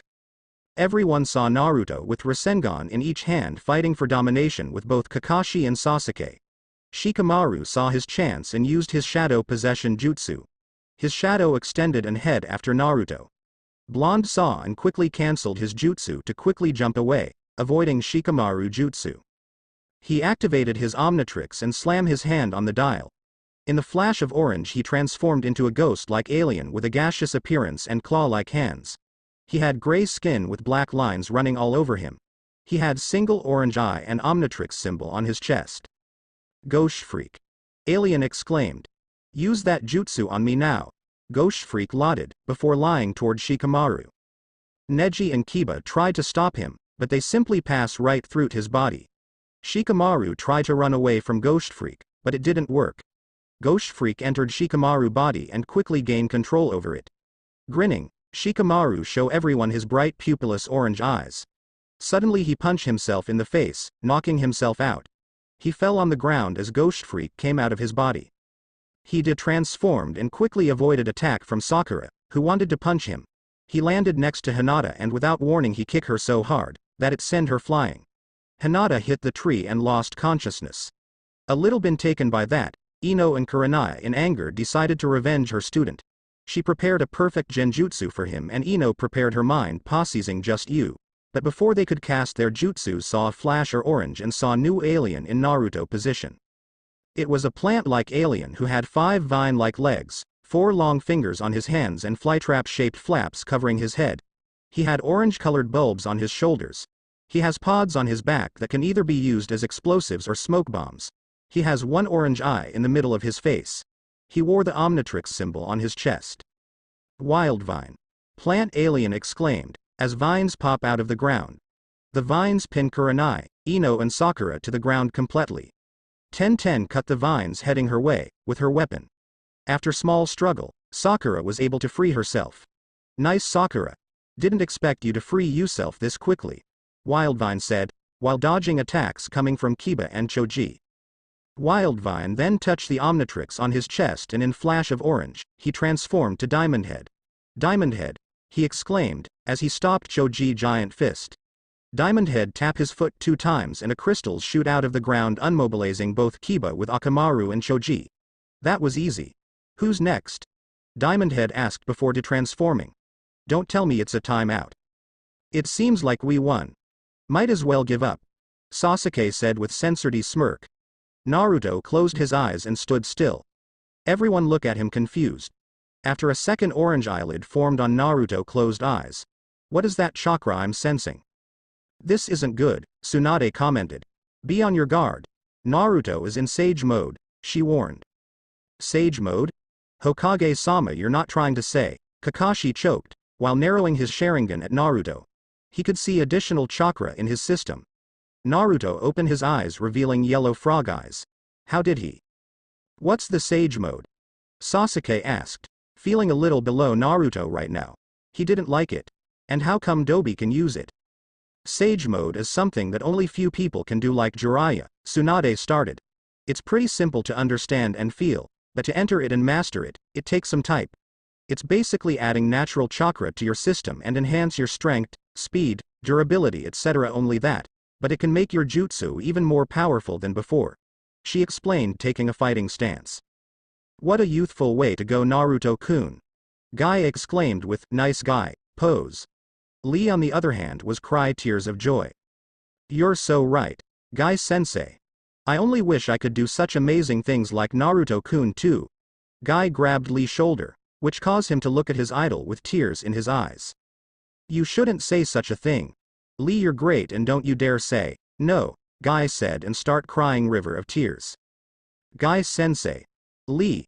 Guy-sensei. Lee. Gai. Before he could finish, Naruto appeared out of nowhere and kicked Lee in the head, sending him flying through the forest. Guy didn't see Naruto until he kicked Lee.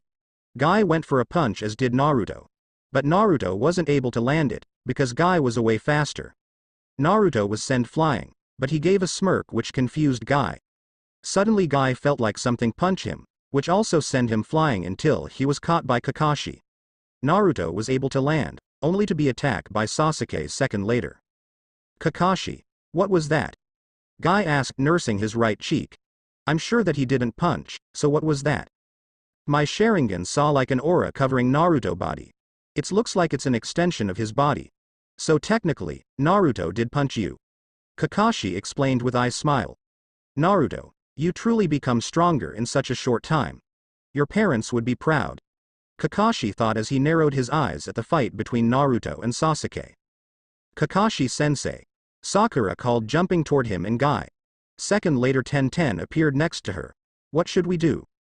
I don't think I'll much of help here. Naruto is on different level than. 10-10 admitted with bitter smile. Don't say something like that 10-10. Guy snapped and looked at her with fire in his eyes. You're not useless. We'll find a way to defeat him. As Naruto dodged Sasuke's katana blade, he heard a bip from his Omnitrix and smirked. Naruto jumped high in air, dodging yet again Sasuke blade. He activated his Omnitrix, while Sasuke waved series of hand seals. Don't even try. Fire style. Fireball jutsu. Sasuke spat a large fireball toward Naruto, who slammed his hand on the Omnitrix. In the flash of orange, Naruto transformed to Heat Blast. Heat Blast. Heat Blast exclaimed, before censoring up fire from Sasuke jutsu. Nice try, Teme. Eat this. He landed and sent a massive wave toward Sasuke. Sasuke dodged the wave, while Lee appeared out of nowhere and spinned behind Heat Blast. Then Lee kicked Heat Blast in the head, as a payback to what he did early. Heat Blast crushed into the ground and caught it a little. Sakura saw her chance and jumped high in the air, aiming her fist at Heat Blast. In panic, Heat Blast touched the Omnitrix and in flash of orange, transformed into an alien pile of goo. Goop? Goops exclaimed confused, but it was too late for him to run away. Sakura slammed her fist on Goop body, shattering not only him but the ground as well. Sakura became blue, as she felt goo being on her entire body. She wanted to puke so much. Ah. Gross. Take it off me. She shrieked and shook her body, trying to get rid of goo. A metal projector flew toward her, taking all the goo away from her. Thank God. I couldn't stand having that gross thing on me. Suddenly Sakura received a punch in the face so hard that she got knocked out. Ah. I don't really like this alien. Rarely useful, and being him feels weird. Goop said with annoyed tone, before touching Omnitrix on his chest. I can only go up to 4 and can't use it for too long, Goop thought as the orange flash covered his body. In flash of orange, Goop transformed to another alien. It was a small, white alien who had a square appendage resembling an MP3 player behind his back with a port on it, decorated with a 10 symbol and what looked like cassette tapes on his lower legs. He had circle-shaped indents on the back of his hands which are green. The inside of his mouth is green with lines that give it the appearance of an amplifier. Echo, echo. Echo, echo, exclaimed in very high-pitched and tinny voice. Then he suddenly cloned himself to 4 identical aliens. Okay guys, you know what to do. The group turned their Omnitrixes to the right and touch Omnitrixes, transforming into 5 Narutos. Okay? Tsunade said with sweat drop. So you basically make 4 clones, so what? All 5 Narutos smirked, before slamming their hands on the Omnitrixes. In massive flash of orange, everyone's eyes winded. Diamond Head, Cannonbolt, Homungosaur, Wrath, Clockwork. The real Naruto exclaimed after transformation. Prepare yourself, my friends. Everyone stared in shock at the sight of 5 transformed Narutos. Clones and original grinned before dashing and rolling at them. Only Clockwork stayed behind, while smirking. Okay boys. Prepare your attacks. Suddenly everything went orange, as Clockwork used his time powers to slow time. Cannonbolt went for Sakura and slammed himself into her body and bounced off from her, while Sakura was sent flying slowly at the rock. Wrath went for Sasuke, using his claws to wound him and then kick him in the chest, also sending him flying. Diamond Head slammed his hand on the ground. A second later, crystals rose from the ground around Kakashi, Guy, Tenten, Asuma and Lee. Just like with Kiba, Akamaru and Choji, Diamond Head blocked their movements and point sharp spears at their throat. Homungosaur went for Tsunade and kick her, sending her flying at the trees. That should be enough for now. Time returned to normal. Sasuke crashed at ground. Sakura crashed on hard rock. Tsunade crashed through many trees, while rest was trapped in Diamond Prison. Well, are you giving up? I can go like that for quite a while, not really. I need to stop before I'll faint. Clockwork thought with mental sweat drop. Fine, you won. Tsunade said, as she walked out of the forest while healing her rib cage. Man, you seriously became strong with those aliens and Jiraiya training. Clockwork transformed clones look at him, and so did he. Clockwork nodded his head, while touching Omnitrix on his chest. Diamond Head released his prisoners, while Wrath quickly freed Ino and Kurenai. He transformed to Echo Echo and so his clones. They all returned to his body, and in flash, Echo Echo transformed to Naruto. Well, that was sure tiring. Naruto admitted with grin. Anyway, Tsunade Ba-chan, do you need anything else? HN. Without that watch you won't stand a chance, Sasuke stated with crossed arms. Well Sasuke, I still won, Naruto said with laughed. Anyway, I'll go for Eunice-chan. See ya. With that he used Shunshin to vanish. My, Naruto learned Shunshin no Jutsu. Kakashi commented with eye smile. Hidden Stone Village. Iwagakure was the hidden village of the Land of Earth. As the village of one of the 5 great shinobi countries, Iwagakure had a cage as its leader known as the Tsuchikage, of which there have been 3 in its history so far. The rocky mountain ranges that surround the village provided a natural stronghold that it was very proud of. The village's infrastructure was built from much of the surrounding rock and stone, shaped into tower-like structures that are interconnected by a network of bridges. The Tsuchikage's residence seems to be the tallest structure with a cone-shaped roof and bears the kanji for earth. Onoki, the Sandame Tsuchikage, was currently signed pile of papers. With sigh, he finished the 3rd pile. What a drag, I'm too old for this. Suddenly another pile of papers were slammed on Onoki's desk. Yeah, too old. Then why don't you give that hat of yours? Kuretsuchi asked. Grandpa, you're getting too old for this. No. You don't have any experience of how to be a kage. You just reached Junin rank. Onoki yelled in annoyed tone. As he was about to sign new paper, ground shook violently. What was that? Don't tell someone attacking the village. Suddenly some random Junin bursted into Onoki office. Tsuchikage-sama. We're under attack. Junin informed as office shaked once again. By who? How is such an idiot to attack Iwakagore? Onoki demanded, while jumping on his desk. We don't know. Those people or things are nothing like we seen before. Junin explained, while the window behind Onoki's desk exploded and sent Tsuchikage flying back. His granddaughter quickly grabbed him and they backed away. As dust begging to clear, Onoki and Kuretsuchi's eyes winded at the sight of a tall green humanoid creature. He had red, menacing eyes and tentacles around his face. He was hovering on metal disc on what was left from Tsuchikage's office. Who the hell are you? Onoki demanded, standing up and slowly levitating above the floor. Why did you attack our village? My name is Vilgax, the conqueror of many planets. Vilgax introduced himself with smirk. Why attack your village, you ask?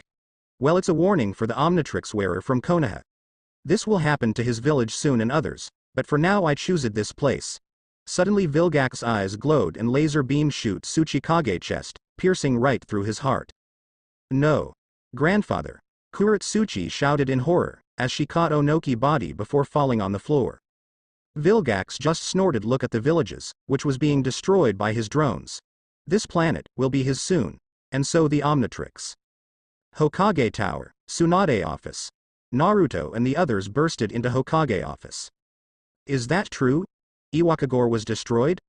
Naruto asked, looking at the worried Tsunade, Albedo and Jiraiya. What happened? Calm down, Naruto. Sakura smacked blonde hair, making him almost fall on the floor. Hokage-sama, just who was able to destroy whole village? Only one person could do that, Albedo started, while scratching his chin. Vilgax came to earth. At that Naruto gasped. So he finally, Naruto mumbled, which confused almost everyone. What do you mean? You know something we don't? Ino asked with crossed. Vilgax is a powerful crime lord, so to speak. He's very dangerous alien, who conquered many worlds. Albedo explained. Azimuth, the person who I helped create Omnitrix, was going to give the watch to Vilgax, but I stopped that from happening and Omnitrix ended up with Naruto. So basically, because of you our planet might come to an end. Shikamaru concluded, which caused Albedo to look down. Listen. We don't have time for this. We have to prepare for Vilgax's attack. It might come anytime. Asuma said, and everyone noted. So what's our plan? From our intels, other villages will be attacked too. Tsunade informed. We got information that all villages and what was left from Iwa to join forces together. We'll send a bit of our forces and some of you to the other villages. Naruto, you must stay here. Konoha needs its hero, she explained. It won't be Enoch. Jiraiya said, getting everyone attention. Normally I wouldn't think twice before doing that, but this is serious matter and shinobi forces won't be enough to defeat Vilgax's army. Suddenly a blue portal opened up on a wall next to him. We need back from the others. What do you mean from others? Naruto asked, confused, until suddenly something very fast came out of the portal. The Flash Ost Saga cell. Nobody could see who it was, only red blur and yellow lightings around. Whoever this was caused a literal tornado in Tsunade's office. Suddenly the blur stopped and everyone's eyes winded at the sight of new strangely dressed person. The man was rather tall and young. He wore a red skin-tight bodysuit with mask and white logo and golden lighting symbol on it. Nobody could tell who it really was, but somehow everyone felt familiar feeling about him. End of Ost. Hey everyone. Whoa. You almost look the same like my team and teachers. The man said, and everyone gasped at the sound of his voice. What? Ah, you do not recognize, because of the mask. Sorry. The man took his mask off to reveal that it was Naruto with long hair. I guess you must be pretty much confused, but trust I feel the same. Hey. Why do you look like Naruto? Sasuke asked on alert. Oi Sasuke, you really don't have to fear me or anything. Different Naruto assured with grin. It will be confusing to call me Naruto, so you can call me the Flash. Everyone's sweat dropped, while Flash chuckled nervously. Come on, it's good superhero name. Yeah, sure. Why is the Flash here? Naruto asked, crossing his arms. I'm not done, there are more to come. Jiraiya replied while two figures came out of the portal. First person was a man his mid-30s with short blonde hair. His cloths contained an orange jacket and black cargo pants and combat boots. On his belt was written 10,000 and his back was kanji for 7. Man had short beard and whisker marks on his cheeks. He also had an orange gauntlet on his left arm. Second person was about 17 years old with black duck hairstyle. His cloths contained black shirt and white pants with black shinobi sandals. He also had red wristwatch on his right arm. What the hell? Is that Sasuke? Sakura asked, not believing. And that's the older version of Naruto. Correct. There should be one more person, Jiraiya replied and glanced at the portal. The last person came out. It was another Naruto, who was in his 20s. He wore a bit similar clothes to Naruto with Omnitrix. But what shocked them was his eyes. Two Sasukes took step back and gritted their teeths. This Naruto had the Sharingan in both of his eyes. The Flash Season 2 Oststein explains a multiverse. Well, so that's how Ninja World looked like, huh?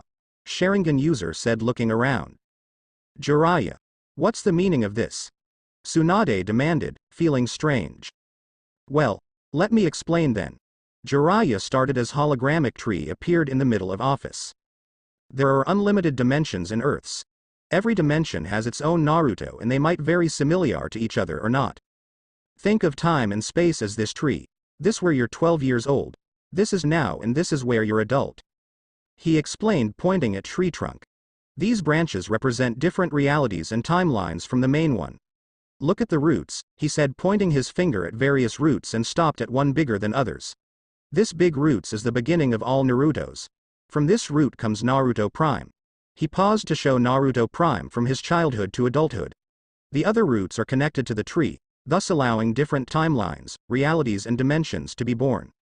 So in the other words, this reality, our world is not the original? Shikamaru asked and Jiraiya noted. If it wasn't for me, vanishing 19 years ago and Naruto not having the watch, this would be the exact copy of the real one. Jiraiya explained. But why is Sasuke here? I mean the other one. He's not Naruto. Sakura asked confused, while looking at two Uchihas. Jiraiya smiled and chuckled. Because he's from parallel timeline of this universe, where Sasuke found Omnitrix. Not Naruto. Jiraiya explained and Sasuke with Omnitrix snorted. To think the Dobi founded the Omnitrix, he said with sigh. I'm ashamed of you, me. He looked at his twin who snarled. Jiraiya. Do you realize what you done? Albedo asked, pointing his finger at Time Traveler. What you did is very dangerous. I know, but there isn't really other choice. Jiraiya stated, while Flash was staring at Albedo. OMG. It's an alien. Flash exclaimed in excited voice. Nice to meet you. He stuck out his hand and with sigh Albedo shaked his hand. So I just want to know, since Naruto's Prime is from Earth 1, then from which are we? Well, you're from Earth 4, Naruto with Sharingan is from Earth 17, while future Naruto and Sasuke with Omnitrix are from Earth 10. So our dimension is Earth 10. Jiraiya explained. But why did you brought us here? Shinobi asked. There's something shinobis, like my grandmother can't handle. Grandmother? Tsunade asked confused. Shinobi looked at her with smile. Yeah, on my Earth, you married Dan and had child with him. My father, Minato Senju. Tears formed in Tsunade's eyes, as she rushed to him and gave him a hug. My grandfather is dead in this universe, huh? So Minato Sensei was a Senju in your universe? Kakashi asked and Shinobi noted. Yeah, a lot of things happened. Anyway, why did you call all of us? He asked, as Tsunade broke the hug. I brought you all here, because there will be invasion going on soon and we need your help. Jiraiya explained shortly. It's something that Shinobi World never dealt with. So what's the plan then? Sasuke with Omnitrix asked. You Sasuke and our Sasuke are going to Suna, Flash and future Naruto to Kiri, Shinobi and Albedo to Kumo. Jiraiya quickly explained. Sure you'll keep up old man? Flash asked, while scratching the back of his head. I'll show you. In the flash of orange, future Naruto transformed into Fast Track. Fast Track, he exclaimed and looked at Albedo with sad smile. It's good to see you Albedo. Fast Track said and Albedo only smiled and noted. Let's see how's the fastest. With that the two were gone. Okay, listen up. Tsunade called getting everyone attention. Spread out and go help other villages. We have war to win. Hi, Hokage-sama. Everyone shouted and shunshined away. Thanks for watching.